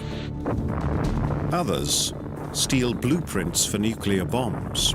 That's him! That's the guy. You found the guy. It's him. It's Brian. That's him. Except you can tell it's the real person. Like it's slightly different than text-to-speech Brian. Like you can hear more of the human elements coming through with the performance. It's like, oh my god, this is him. And so then I was like, I need to figure it out. What is this? How can I watch this? How can I watch more of this? Like, or can I find the credits for this? And then I looked through it. I'm like, no, I can't. I can't find out what the credits are. There's no credits listed on this at all, as far as I can tell. I can add subtitles. Look at video settings. No, there isn't any. Oh, hi, Honk. Welcome back. I'm freaking out about text-to-speech Brian. Anyway, but I'm just like, damn it. Oh, I've hit a roadblock again. But then I thought, like, hold up. IMDb. So I copied the name of the movie into IMDb, which is The Spying Game, Tales from the Cold War, which is a documentary. And I found the IMDb page, and yeah, it is listed there, and it does describe a bunch of things. So I went over to the full cast and crew section to see if maybe I can find a spot that says narrator. And from there, I would finally have a name. Only problem is, on this IMDb page, they don't have a single credit for a narrator on here. None. Oof. All they have is like, Soviet military mission man, UK military mission person, US military mission person, French military mission person. And I'm just like, I mean, okay, useful knowledge in its own way, but that's not what I'm looking for. I'm looking for the narrator. Who's the narrator?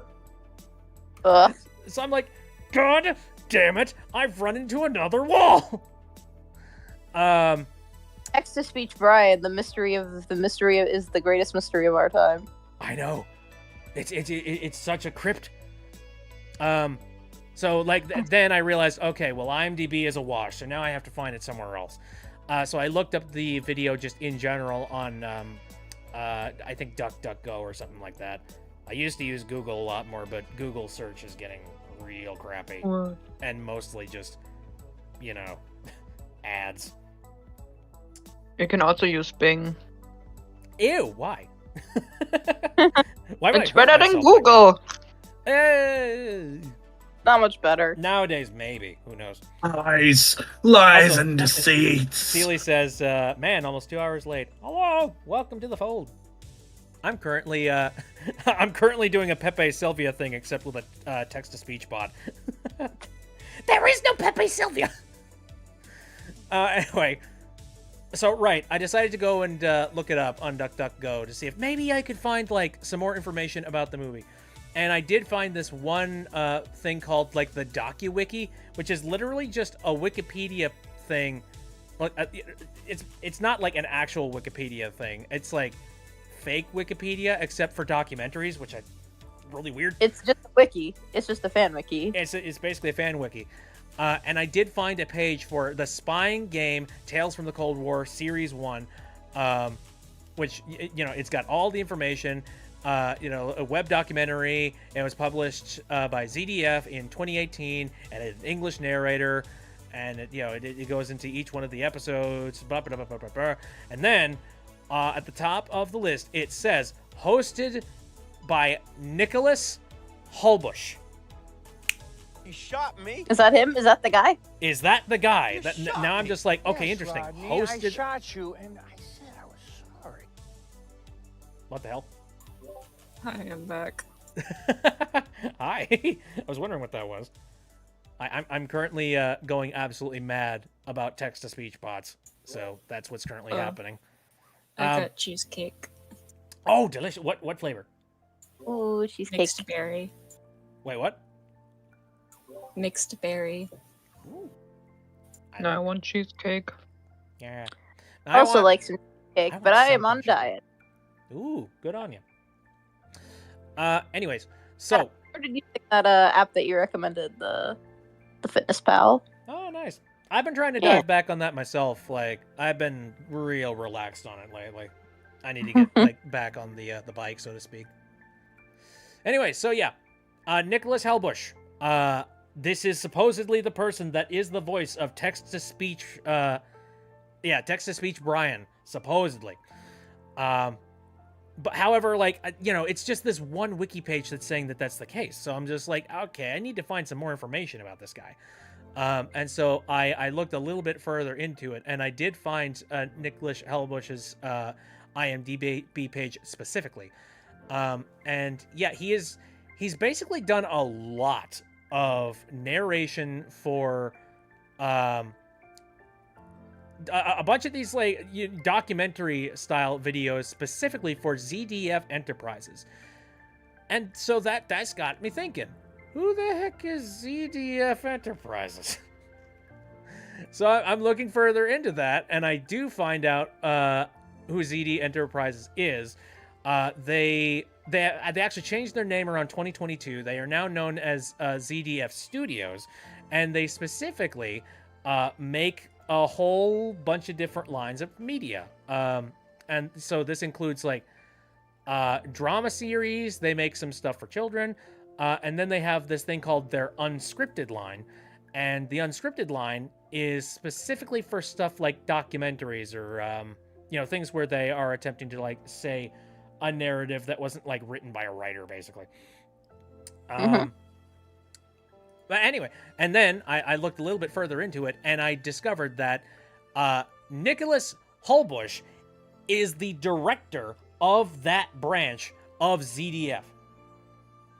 Ooh. He that's his job, and I ended up finding his LinkedIn, or like what was it? Yeah, I found his LinkedIn, and it turned out that that is his apparently. According to his LinkedIn, it could be different, but his current position is he is the director on in that part of ZDF's company. I even found some documentation on ZDF's website directly discussing the unscripted director, and he is currently labeled on there as the director. However, and this is all interesting stuff to figure out, but what this doesn't directly tell me is whether or not he is the person that did the narration. The only stuff that even says that he's the one that did it was this Wikipedia page article, which I don't have a whole lot of faith in because it's not even real Wikipedia. Yeah, so it was a fan. For all I know, this guy might not be the guy. Could you just, if he has an email or contact or something to say, hey, are you text-to-speech Brian? Dude, honestly, I've considered it. I've gone down this rabbit hole so far. I'm actually genuinely like, his email is listed on the website. I can literally email the guy. And I would do it. I don't know. Worst that happens is you get a response. Well, yeah, worst case scenario, I end up getting the email thrown away, or he might he might end up in a spam folder. Shadow says, do it. Honestly, yeah, I was considering it. And frankly, if I send an email to him, I'm seriously considering making a video out of this. Like, it would be great. I feel like this would be a good, like, clickbaity sort of video, like, the history behind, TTS Brian. Someone actually did something like that. A lot of people know the voice. They just don't know who's behind it. And I was like, this would be a really interesting little, like, talkie piece. Yeah, that'd be fun. Someone actually did like a video about it, but with the Disney jingle. Oh yeah, that's oh shoot, that's the Defunct Disney Land, Channel right? jingle. Well, Defunct Land, like that was a 1 hour rabbit hole. I don't think this is going to be that deep of a rabbit was it hole. Defunct Land? I think it was Defunct Land. I don't know. I just watched the video. I listened to the video or drawing. Yeah, I think it was like a 1 hour ridiculous special of him like searching around for who did like the Disney jingle. And the man sadly passed away. Yeah, God. That's it. Funny enough. Well, okay, not funny. Tragically enough, like he died literally like I think a couple of years before he started looking for the origin of that sound. So like for all you know, like if he had just started his search a couple of years earlier, he might have been able to get the answer and like talk to the guy. It was Defunct Land, huh? Mm-hmm. But like, I don't pay attention to like the channels I'm listening to. I just watch whatever YouTube hands me, which is Yeah. legit. Listen, I'm an artist. I need stuff to listen to while drawing. Oh no, I get it. Like I also watch a lot of long form like essay type of things on the internet whenever I'm watching stuff. So whenever I'm like working on stuff rather. Tons of YouTubers that are like that. The only YouTuber I can't do that with is Kid Icarus, because Kid Icarus is like ADHD incarnate. And he's like, everything he does is just rapid pace, and it takes like so much of my attention away that like I can't. Shadow says I don't trust autoplay. Yeah, I don't try use and- autoplay. I see I what can't YouTube videos I get recommended after like watching half an hour video essay, and I'm like, you. Then I go from there. I do kind of I do something very similar where like I look at the stuff that YouTube recommends me. I don't know. I just heard a blink sound. Oh no, 6 hours documentary. Oh dear freaking god. Well, I forget. did- What's that one down the rabbit hole that's currently being made? That's what, like 3 hours long? Or has it already come out? Huh? Hold on, I'm gonna look Oh, this what? up. I one time watched a 9-hour long video about all the GTA games. All the what? GTA games. Oh, Grand Theft Auto? Yes. Nice. Sounds pretty interesting. It took me a week. I do Fair. know that one of the okay. most. Okay, I found it. I actually have not watched this because this is a commitment that I don't even know if I'm ready for. It is Fred Knutson's Down the Rabbit Hole. He did a video on EVE Online. It is 6 hours long. Oh, wow. That's average for my videos that I watch. Really? No, Jeez. but I wish. Like, Yeah, oh that's my the kind of God. Has thing. been It's like, consumed. yeah, that's like the Hello. when I did hello. a tabletop RPG over the summer, last summer, and the sessions were basically anywhere from 4 to 5.5 hours. Wow. I mean, at least you And were I'd like to- engaged and, like, you know, creating Yeah. something out of the ground. I mean, like, Yeah, watching an entire 6-hour Down the Rabbit Hole video, it's just, like, Fred Knutson, this is not, like, a live stream where it's just sort of chill and there's not a whole lot of deep, interesting little, like, layers you have to pay attention to. Like, no, Fred Knutson, when he makes a video, they get really in-depth. And, like, you actually kind of need to follow the plot a little bit. Like, he charts out the whole history of something when he does that, so... Oh, yeah. oh, yeah, the game that people Really wanna only edit play the- to actually make money secretly on an online economy, says Lady. Ah! Yeah. Yeah. it's Any basically- last words, Robotnik? Yeah, that's really why I want to eventually, when I have access to an editor again, edit down those TTRPG sessions, because there is a lot of like they are so long because there is a lot of just like kind of stumbling over words and dead air and things like that could be edited out and to make it a much smoother listen. Right. Oh, Kippy says, the funniest part is that Fred said that there was so much information, he had to cut it out to keep the video from being even longer. This That's crazy. hellscape could have been longer. He That is curated this information. That is terrifying. Fred said That's he's why- never going to do a topic that in-depth and video that long ever again. You know, good on him. There's a lot. Look, you are dedicating so much of life to that. No kidding. Honk says, I have to help my sister with her French homework when I am half asleep. Oh, man. I'm imagining, like, the most broken French that you could possibly say. Oui.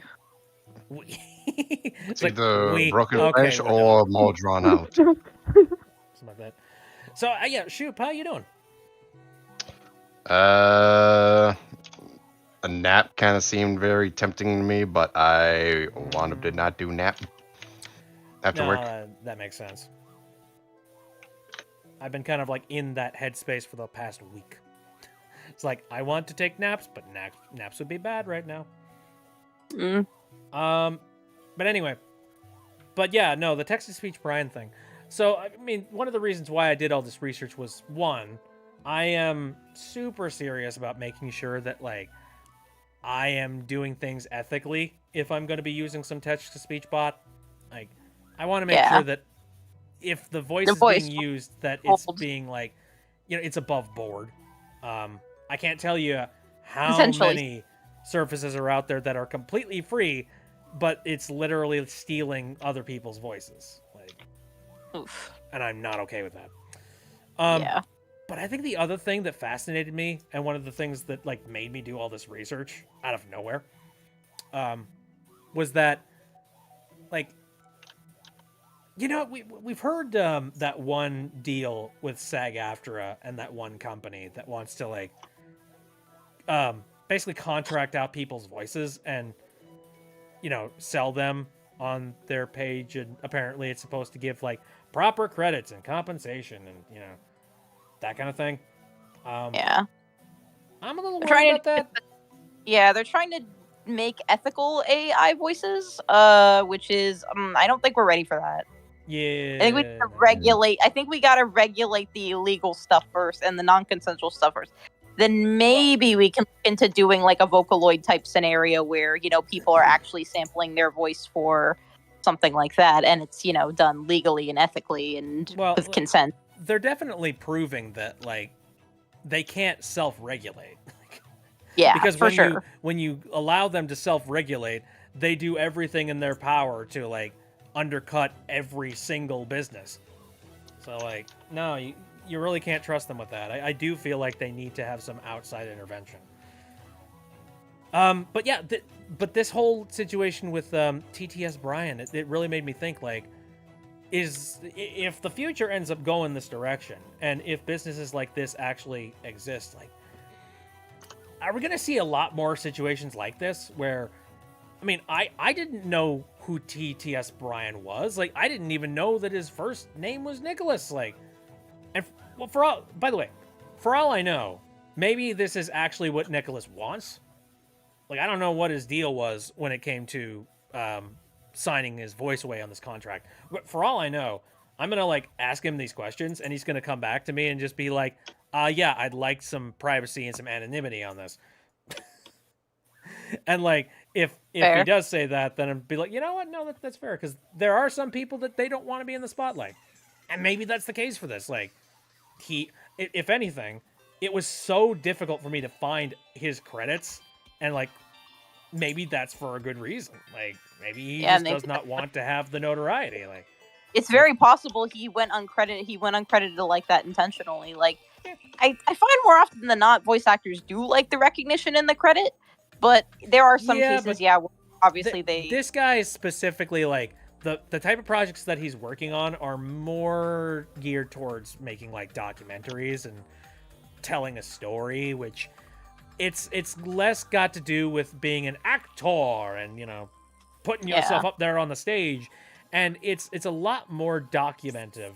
And I feel like I can see somebody who would be interested in keeping themselves private while also simultaneously doing this work. Like, if anything, the dude is credited as being the director of that part of the company. So I hate to interrupt and cut this short, but I might hop off for now. I'm kind of zoning out. Okay, hey, that's totally sorry. Fine. Nah, no problem. No, you're good. Thanks for jumping in. I like when you jump in and to hang out. Oh, please. They're just tired of your butt snorkeling. What is the butt snorkeling? I don't know. Mapley has got the most cursed soundboard ever. And I don't know the origin of these things, and it scares me. Good thing I have the soundboard muted forever. Oh, do you? Yes. Oh, you want to know about something? Okay, wow. I'm going to go back on my Twitter tirades. Probably. There's another thing that Twitter just recently did that annoyed the crap out of me. They just recently announced that they have opened up for voice and video calls. Have you heard about this one? But- This one? Yes. Yeah. So here's how it works. People that have, the funny Twitter premium have the ability to send voice and video calls to people, and they can send them to anybody who's on Twitter. Like, people that are on Twitter that don't have premium, like, they can't send out calls, but they can receive them and they can accept them. Which, I mean, okay, I guess. But like, doesn't sound like it's going to be a live call. What do you mean, live call? Is it a live call or is it a video? Yeah, it is audio and video calls, and like it looks like it would be live calls. And trust me, Could you do that already with Twitter Spaces or whatever it was? Because I've done that where some of my Japanese mutuals, they were hosting like a thing. They would host a thing on Twitter, and then I could join what was basically a Discord call, but on Twitter with them. Oh, so okay. So this is kind of just already a thing. Yeah, it looks like they've already got groundwork set up for that, so that makes sense. So this is more just a DMs kind of thing where it's like peer to peer. Oh, like like for audio DMs. Okay. Which now I don't know. Look, I don't know whether or not this would be something that would be valuable to you. But as somebody who is currently talking through a service that is Discord, that I am enjoying very, very much, I don't personally see a whole lot of utility for having the call function on Twitter. In fact, I don't think it's a really useful thing at all for the platform. I know Elon badly wants to make like Twitter the all-in-one app where you can do everything on his platform. Like, I get that, but Yeah, so that he can control everyone. Oh God, yeah, right. Like, I mean, that's why he decided to add his own like chat bot as well, like the Chat GPT bot. That literally he stole Chat GPT and just said, "No, it's mine." By the way, it's not gonna work in the EU because the EU is like, no. We have to have competition, even in the online shops. Yeah, right. Well, I mean, technically, I mean, everybody can make all-in-one shops, and then everybody can make their decision on which one is better. Yeah, but there have to be diversity. I don't know. I'm trying to like, I don't know. Trying to play devil's advocate here. I shouldn't be, because I should not be the advocate for this devil. But anyway, so I had a couple of problems with this. I don't see any functional reason why anybody should be using Twitter as a call app. Like, what? No, if you want to use a call app, like, use Discord, or just call somebody on the phone, or like any other service. You don't need to use Twitter specifically. The other thing that I think is annoying, now again, only people with the premium version of Twitter can actually send out calls. And let me tell you, there are very few people on this earth that I despise more than people that have blue check marks. Yep. But and if there's a group of people I don't want to get a phone call from, it's blue check marks. It's like, this is a bad thing. I am. And I mean, the screwy thing, this is something. Now, luckily, they did bring up a warning letting you know that this change was happening. But I find it frustrating that that is something that is on by default. I feel like that's something that you should opt into. Let's see. There was something else that I thought was kind of annoying too. I'm still waiting on the blue check marks to turn into crabs. Oh, yeah, right. I forgot about that. Only.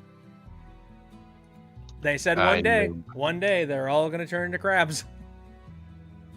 And that'll be great. And it'll be funny because like they'll be so far removed from the crabs, or like from the message where they said they could turn into crabs, that like I'm sure a bunch of people will get very confused, and they'll be like, "Why did my check marks turn into crabs?" By the way, for people that don't know, Tumblr went and added their own blue check marks just to make fun of Twitter, and in their announcement they basically said that like, yeah, one day these might turn into crabs. Which I love that. That's a good dunk. I'm trying to find like, is it because I'm trying to search for this on the desktop version of Twitter? That might be it. Give me a second. I was trying to look for a specific setting because there was one thing that I thought was kind of upsetting, and correct me if I'm entirely wrong about this. Like, I could be misinterpreting this entirely, so by all means, if I'm wrong, please tell me. Let's see. Where is it located? I think it's security and account access. No. And the Twitter option's confusing to navigate through. Yeah, I agree. Here we go. Okay, I found it. So yeah, it's in direct messages. So this is something that is specifically like DM based. So you have to actually go into your messages setting and enable audio and video calling if you don't want to get that from people, which, oh God, I've done that. But then... Good to know.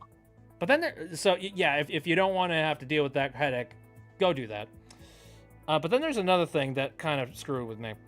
I haven't made any sort of like announcements on that because I'm not an authority. I have no idea how this thing works. However, I did notice that there is another toggle on here. It's called Enhanced Call Privacy. And the description of it is, enable this setting to avoid revealing your IP address to your contact during the call. Anybody else think that sounds sus? Yeah, it sounds kind of sus. I suspect heresy. No, I'm fine with letting them hear whatever they want. This is why I'm saying, like, am I misinterpreting this? I'm going to click the Learn More button real quick. Oh, no, it just goes to the audio and video calls section. For God's sake. Okay. Lol.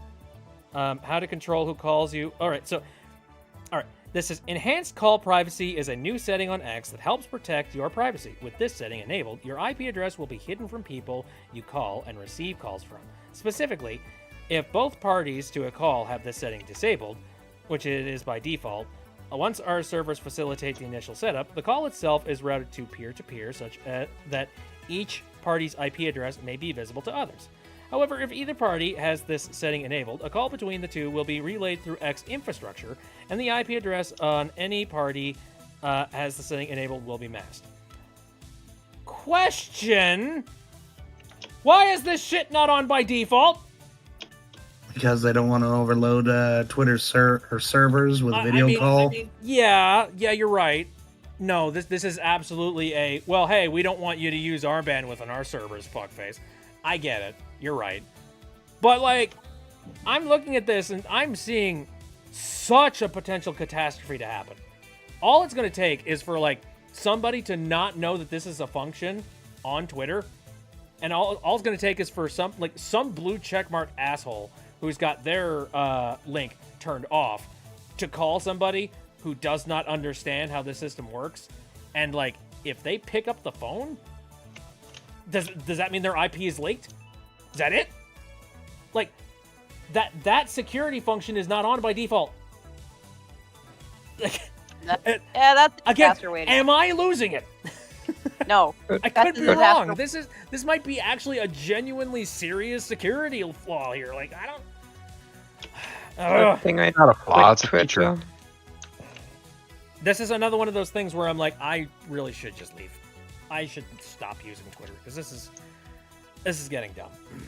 God, I wish I could stop using Twitter. Okay, I'm in the voice acting sphere, and there are voice acting like things that crop up where it's just like, hey, we have a role that's available. Does anybody want to send in their audition? And like that's why I stick around, and I stick around to keep myself networked to a lot of the people that I'm networked to. That's pretty much why I stick around too. Follow voice actors for any updates they might still be doing on Twitter, and also for the, like I said, the community that I have that I communicate with, who are primarily Japanese, and Twitter is still what is primarily used over there. That's scary. Anything. I want there to be a better platform, but more than anything, I want a better breed of villain. I'm stupid and I'm able to like piece these things together. I should not be the one going like, hold the phone. I'm a sheep. I don't know if anybody has seen that or understand that, but holy freaking crap. Because stupid Twitter. The lady says, you know, I've been debating this for a while now, but I think it's just time to delete my Twitter and Facebook accounts altogether because I never use them anymore. By all means, unshackle. Like, if you have delete your if you have no Facebook. reason to be anywhere on these accounts, get out. Or like, you know, if you're not going to completely get out, like, set your accounts to private, dormant, and just stop touching them. Like, I seriously promote and endorse doing this if you have the flexibility to do so. I imagine when Bitbee walks out of his house, he doesn't feel secure unless he has his high-collar trench coat, his neck gaiter up past his nose, and a wide-brimmed hat concealing the top of his head.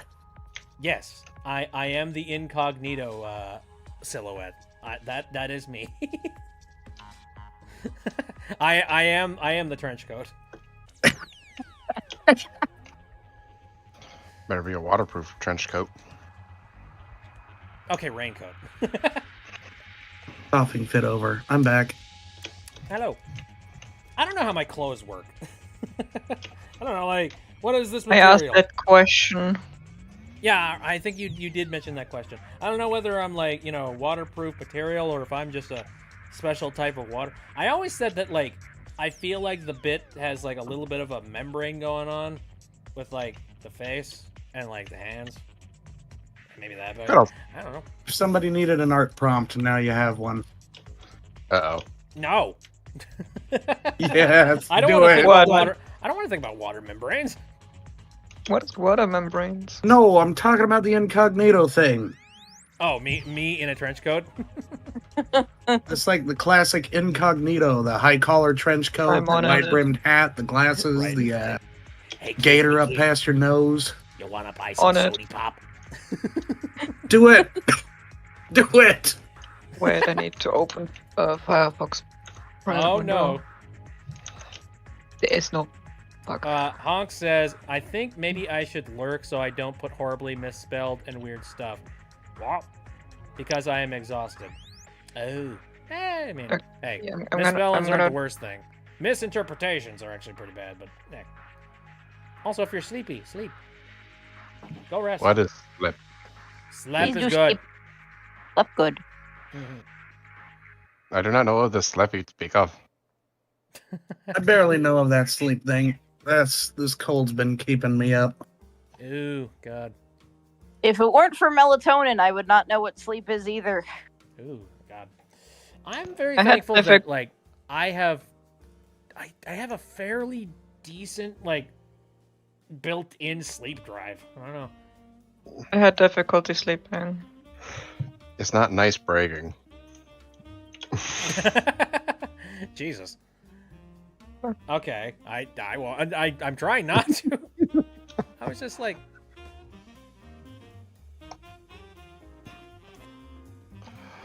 what the? Oh man. Okay, I need to get off of Twitter. I was looking at a bunch of memes people were posting. I'm just like, nope. Get out of the you know, the dopamine box.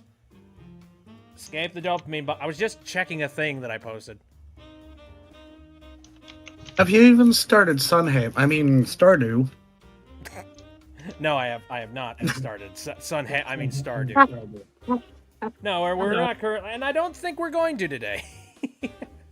Probably not. Not No, at this rate. we spent 2 hours talking. At this point, I think that's basically what's going to go on. Yeah, Shannon's fair. been posting over in the live chat, and I haven't been looking at it, so give me a second. on the topic of research, my problem is that I accumulate so much information that sometimes I can't trace a source back, and it is very, very annoying.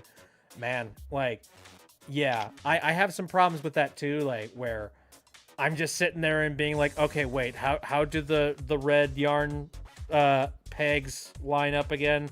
How does this work? I need to get a cork board. I've wanted Wires to puzzle cosplay from recently. I wanted to cosplay recently because it's an excuse to hide my face. Well, you know what?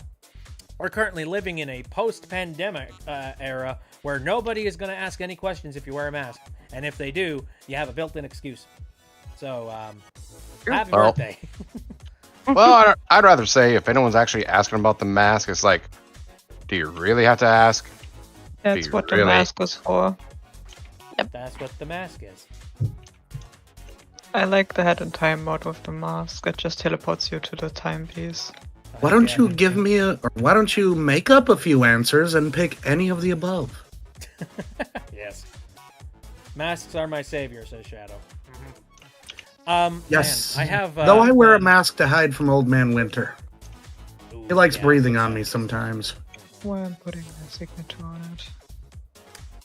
I think I actually have the Gears for Breakfast masks that they were selling. Not all of them. I skipped out on getting the mustache one. And what was the... I think... So I got like the Snatcher one because yes. Yeah, I got that one too. I got the Nyakaza mask because yes. I think one of them was Mustache Girl. There was a fourth one, I think. What was that one? Oh, I only got the Snatcher one. Thank you, Abby. It's in the spam meme channel. That's awesome. I love it. He's so shadowy. He's so secret. He wants to sell you a VPN. No, he doesn't. He knows that VPNs are mostly useless. Here we go. Maybe he advocates using the Tor browser. I mean, I wouldn't really have... Like, Tor browser Opera is GX? Like, no, I would not use Opera GX. Man, Tor browser is like... You don't use Tor browser unless you're using it for, like, something real fishy. Do what you want, because a pirate is free. You Right, are a right. pirate. You're I'm doing, using like, it one or to- two things. Drugs, pirating, human trafficking. Like, you're not doing anything clean on a Tor browser. Like, I use it to pirate. Stupid question. What's a Tor browser? It's not pirating, it's trying before you buy. Basically, Right. it is a web browser that, like, has most of the tracking doohickeys or anything that could be tracked basically scrubbed out, and your web traffic is rerouted through, like, a specific set of servers that basically, like, obfuscate your location and your information, essentially. Basically, it's one of the most secure methods of, like, traveling through the internet. But the problem with it, from what I have heard, is that, again, like, people end up using it for the absolute worst things imaginable. And I've heard of plenty of people that have talked about going on the dark web. It works. And seen terrible shit. So, yeah, no. Unless you're going and doing something like that, a regular browser is fine. You're Use fine. Firefox though. Oh, yeah, right. Yeah.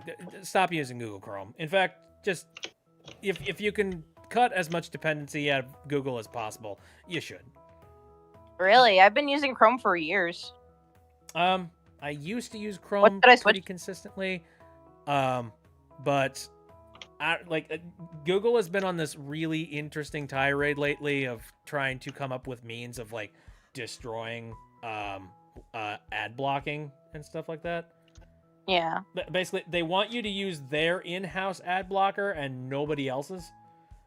And I still got my ad blocker working on Chrome, but still, it works now. But don't be surprised if sometime very soon it stops working.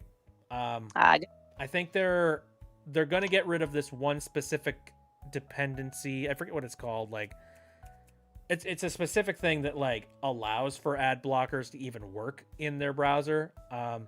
they are officially like cutting that compatibility off and more or less locking down their platform extensively. So something like an ad blocker will no longer work.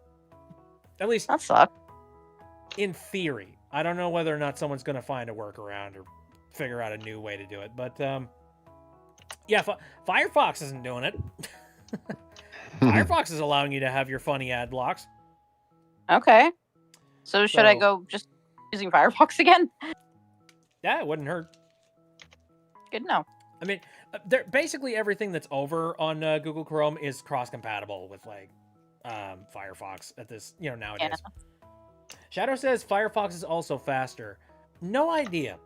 I haven't like lined them up side by side to test that. So one reason why I switched over years and years ago, I used to use Firefox, and then I switched over to Chrome. And one reason I did is because Firefox would lag a lot when I didn't have that problem with Chrome. So we'll have to. What computer were you using back then? Oh God, this was so many years ago. This was probably like on Windows XP or Windows 7. Oh my God. Little potato. Right. So yeah, I'm willing to bet that Firefox probably wasn't good for that potato. But Firefox is pretty good nowadays, man. Like, they done some good optimizing on that thing. So I'd recommend. Good to know. Stuff. All right. Sister convinced me to go to bed, so good night, everyone. Yeah, you are definitely sleepy. Go to bed, Honk. Have a very good night. Go enjoy whatever that is. Lady says, switching to Chrome was a pain, but my God, is Firefox so much better. Like, I could customize my shit and make it so much faster than Chrome by switching off some config options. Trust me, Firefox was not faster than Chrome initially. I was there. Like, I am sure, like, the way that the way that Nova is describing this, like, yes, I am sure that it was not quick or fast. I had to go into Firefox's config and switch off a bunch of stuff that I didn't want or use, and suddenly it was much faster than Chrome. Like, I'm willing to bet that like Firefox is probably really good nowadays, especially on like modern hardware. So, I mean, I'm using it. So. I wouldn't call my hardware mod. I don't know if I call my hardware modern. I have a gaming laptop that I bought in 2019. It was a good gaming laptop for 2019, but I don't know about nowadays. It'll probably work. It'll handle most things. Yeah, it's good. Probably. I switched to Firefox last year, and it was not fast until I customized it. Oh, okay. All right, well, keep that in mind. I'm trying to remember. There's like a couple different builds of Firefox, if I remember it correctly. Let me look this up. Firefox versions. Because I think there's a couple of different variants of it.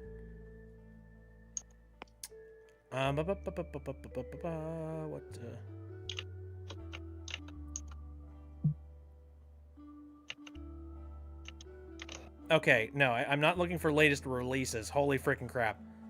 There's Firefox Nightly, which updates like every goddamn night.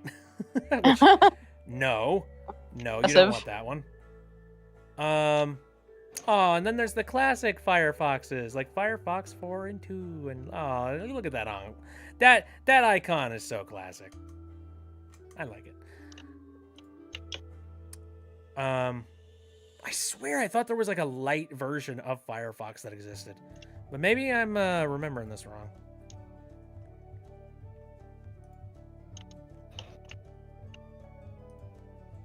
Here, let's go to products, maybe. Firefox monitor, what the fuck? Oh, here we go. Firefox browsers. Let's see. So Firefox for desktop, Android, iOS. Duh. Firefox Focus. What?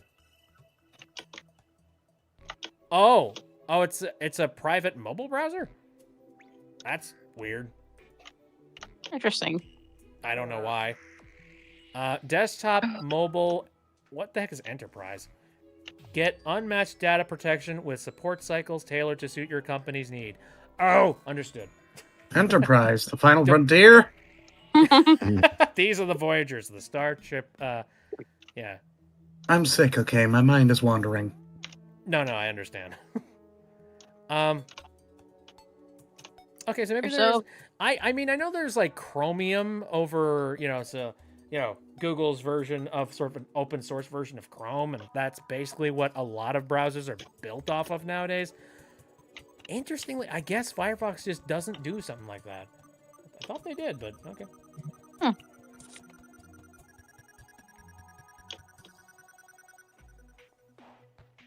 Here we go. Oh well. I don't use Opera GX, and I think the main reason why I don't use Opera GX is because a lot of advertisements for Opera GX right now are really pushing their AI crap. Like Right. I I forgot don't about that. I don't need that in my life. No. I don't need that foisted into my eyeballs. But they're just like, but hey, no, we can read the entirety of an article and then we can truncate it down to all the basic details. It's like, no, I can skim through an article. I'm fine. No. Old man screaming at clouds. Sometimes I feel that way, man. I like to think that I'm not that old, but I don't know. I look at stuff and I'm just like, it's not necessary. I don't need How does this work? Well, we're not exactly. I know how AI works. Shut It's your like mouth. me when I was looking for my car. He's like, so what are you looking for? Bells and whistles? You looking for this feature, that feature? I'm like, 4 wheels, an engine, and an AM/FM radio. Yeah. I think we can get close. And I'm happy with the car I got. And any job right now. What was that? I would like to have any car and any job right now. Yeah. I am a person with simple needs and simple wishes. Like a back that doesn't have go into horrible pain if I stand up or walk for more than 6 minutes. Yeah, there we go. That's a good one. Yeah. I am seeing a chiropractor tomorrow. Yay. Good luck. I mean, actually, it is a good thing because this has been a very terrible, painful problem for over a year now, and I'm glad that I'm finally because I tried some physical therapy and it wasn't helping. So they're like, yeah, we should try something. You should try something more intense. So that's what I'm doing. Chiropractor, it's not. I mean, if anything, physical therapy is massively intense, depending on what type you get. It wasn't, the type I was getting was not intense enough and it wasn't helping. And the doctor recommended instead of that to just go to a chiropractor and have them work on your back. The problem with the chiropractor is that, for me, I've been to chiropractors and, anything that they do, in my experience, has always been kind of temporary. They adjust your back once, or, they adjust your leg or your hip or whatever the heck. And in all likelihood, your body is probably going to set back to what it was previously, especially if you're doing the exact same activities you were doing before. Yeah, I'll have to ask about how do I, if you fix the disc in my back that's all fucked up, how do I keep it from getting unfucked up again? And the odd truth is, honestly, it's just the kind of thing that could come back on its own because how it happened is just it just happens. It's just the kind of thing where. Well, we could stick a few metal rods in there. We could weld your spine together. Good news, that won't happen again. Bad news, you won't be able to bend your spine. Yeah. Yep. That ain't fun for anybody. Yeah, it's just the kind of thing that can happen that with your spine is just that stuff can get Oh, I know. I do have I have some relatives who they ended up having horrible injuries. So I forget if I ever told this story on the stream, but there is one person I know who they got into an accident when they were in marching band, and it was the dumbest thing. So they were just carrying a really heavy freaking drum, and one of his buddies decided it would be really goddamn funny to basically try and jump on his back while he was carrying these really heavy drums in front. And I gotta say, that is something that absolutely fucked him up for the rest of his life. That's horrible, and the person who did that should have to pay his medical bills. He didn't know. Like, he really did not even, like... Keep in mind, this happened around the time that they were, like, 17 or 18. And around that time, you don't 100% understand consequences yet. And you're roughhousing, you're being rowdy, you're being funny with friends, and you think it'd be funny to, like, jump on somebody's back while they're, like, doing the whole drum thing. And they didn't realize that, like, oh, well, that's actually going to hurt somebody permanently. And now they have to live with knowing that they crippled their friend for the rest of their life. Yeah. I don't know whether or not they're still friends. Maybe they are. Yeah. I don't know. Yeah, I have no idea how the herniation in my spine happened, but knowing that it's like I did often like carry heavy bags and stuff. Yeah. So I'm guessing if anything, it might have just been that. Just a natural occurrence of just like, oh, you carry these heavy bags a lot, which our spines are not necessarily, designed or equipped to do on a regular basis. So, oh man, I remember when I was in school. I remember one thing that everybody did was everybody like packed all of their books and all their stuff, all books, all notebooks, all utensils, everything they need for every single class into one backpack, and they just walked around with that. Like, nobody went down to their lockers at all. And the reason is, like, you only got somewhere around 2 or 3 minutes, if I remember right, of time between classes. Meaning, you literally, like, you barely had enough time to, like, go to the bathroom. Like, you basically, like, you leave class, and you immediately walk to the next class. And, like... That was me. Oh, yeah? That happened in your class? I had the problem, my locker was like on the 4th floor, it was like 4th floor school. And so I didn't have time to even go up to get to my locker. So I was like, fuck it, even if I have one, I'm just gonna go through the whole day. Mind you, I only had until 1 p.m. You only had school till 1 p.m.? Well, when did you get to school? Well, 8 a.m. Oh, okay, yeah, all right. Sure. So it was still, though, depending on how many classes I had that day, it could be up to 6 books. Yep, yeah. It only was up to 5 books one day, though. Very similar sort of setup where we were. 1 p.m. for a school day sounds incredibly more reasonable than here in the U.S. where it's like 6 a.m. to 4 p.m. Oh, it'd be real man. Oh, don't worry, we have the type of schools. I had somewhere between like 8 to 3. Holy shit. Don't worry, we had the type of school and classes here too. I also had sometimes like evening classes. Oh, the worst one. The worst one was sport. But anyway, yeah, we had that kind of a setup where just everybody was carrying their bags around with them all the time, and it got to a point where like parents started complaining because they were like, hey, little Johnny is complaining about the fact that he's got back problems, and I think it's because he's carrying around his heavy-ass backpack everywhere. And rather than, like, adding on additional time for people to be able to get to and from their classes, instead, what the school did was they basically had a big old, like, not an assembly, but like basically they got over the intercoms and they basically did like a full PSA to everybody being like, hey, just so you know, you probably shouldn't do that, thanks. Yeah, don't do that. You'll be hurting yourself. And hung up, just like, bam, our work here is done. He's like, what the you did nothing.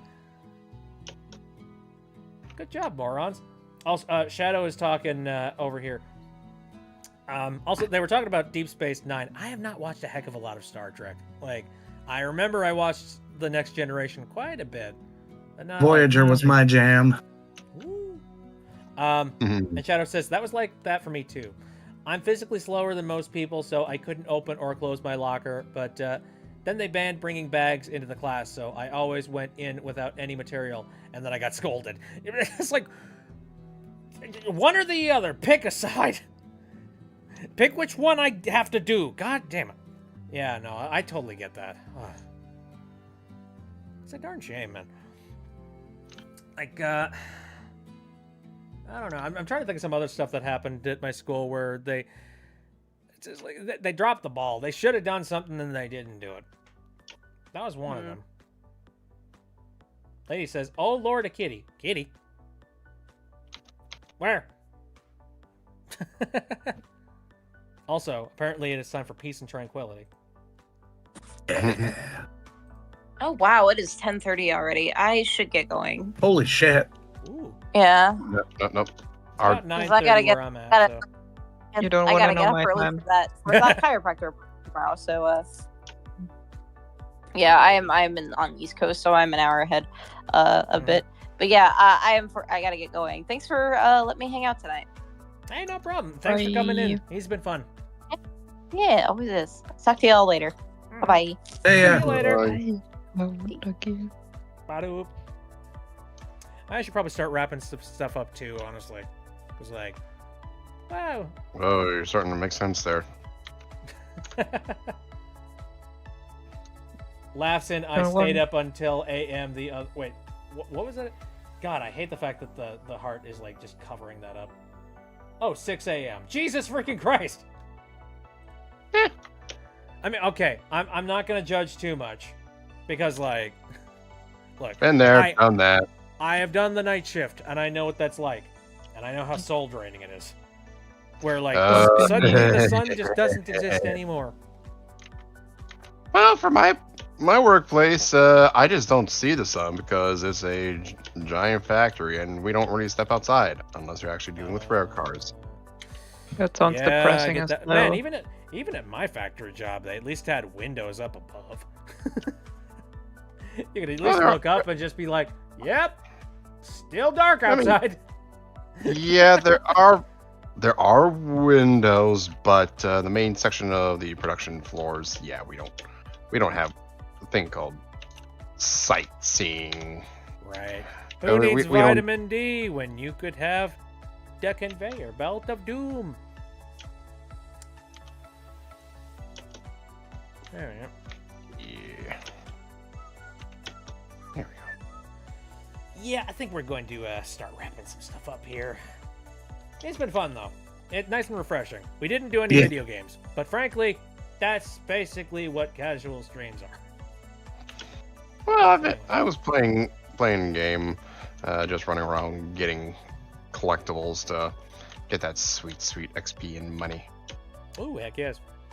Man, I've been playing, like, on and off. I dive back into Cyberpunk whenever I'm really bored and I got nothing going on. And I basically completed the game, but the gameplay loop of just jumping in and fucking around is super fun. Where you're just like, I am standing in the middle of a street here. Wonder what would happen if I just, and then just, like, shoot, like, random cop. Just be like, oh boy, here we go. Suddenly Benny Hill starts playing. It's basically what Cyberpunk is to me. Anyway, another reminder for everybody who is currently watching here. I am not going to be streaming for the next week, and I'm doing that in solidarity of the strike for Palestinians and, you know, that kind of thing.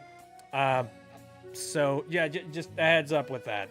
No streams for Wednesday, Saturday, or Sunday for next week. Man, you just ruined all of my plans. What? Were you planning on watching me all those days? No, not really. Oh. Come on, you know he's a stalker. He's got to get that fix. Oh, okay, I see. Super uncomfortable. Anyway. Oh, Shadow says, I got into Pokemon Arceus recently. Nowhere near done with the story. But I have been grinding tasks. Interesting. I've heard that Arceus is actually fairly decent, and it's kind of been overshadowed by Scarlet and Violet, which ended up being dumpster fire. Dumpster fire? No. I enjoy watching dumpster fires. That's an atrocity. A mudslide? I'm sorry. It goes to where other games seen just for like Sword and Shield of just on how easy everything was being hand fed to the player. Man, Sword Friend and of Shield mine- was supposed to be like the first, basically open world Pokemon game, and I heard so many people talk about how empty and lifeless everything was, and that makes me very sad. It's kind of SV is like Porygon Z, but now cool, glitchy as heck. Arceus seems like it'll be easy, and then it wrecks you with, I could have 5 turns in a row, and you want a 5v1 battle? What? Oh, that's awesome. Jesus. I mean, that 5v1, that would work for one of those people that just tanks off of one Pokemon. You know who you were. Sounds like fun. I know nothing what you speak of. Right. I was a lazy kid when I played Pokemon. Let's just say that. Good. Anyway. You too, huh? So, right. Oh, five opponents. Oh. Well, dear God, man. Why? I mean, hopefully the game is optimized for that. Anyways, so like I said, gonna be going basically like radio silent on anything social media related. If you want to help out, maybe spread the word about hashtag Strike for Palestine, and hopefully some sort of a message will be sent across. Who knows? I don't know. I tend to be pretty cynical when it comes to stuff like this, but you can always try. Yeah, no streams for this week, but for the week after that, we're going to be diving back into some of our regular things. Like, again, I've been playing Mario Wonder, which is real fun. I have been playing through Splinter Cell, which is also fairly fun. Although the story is just ramping up my anger or something fierce. Because every time I'm just like, I'm having fun, then Sam Fisher opens his mouth. Yep. Just like, oh, okay. This is happening. Oh, right. I'm supposed to be depressed. It's like, oh, right. You're not the Sam Fisher I remember. Gosh darn. Anyways, yeah, I think that'll do it for the stream. Thanks for coming out, people, and thanks for talking, guys. I appreciate it. Yeah. Okie dokie. Catch you later. Bye, Hey, guys. see ya. Goodbye, people. Bye, chat.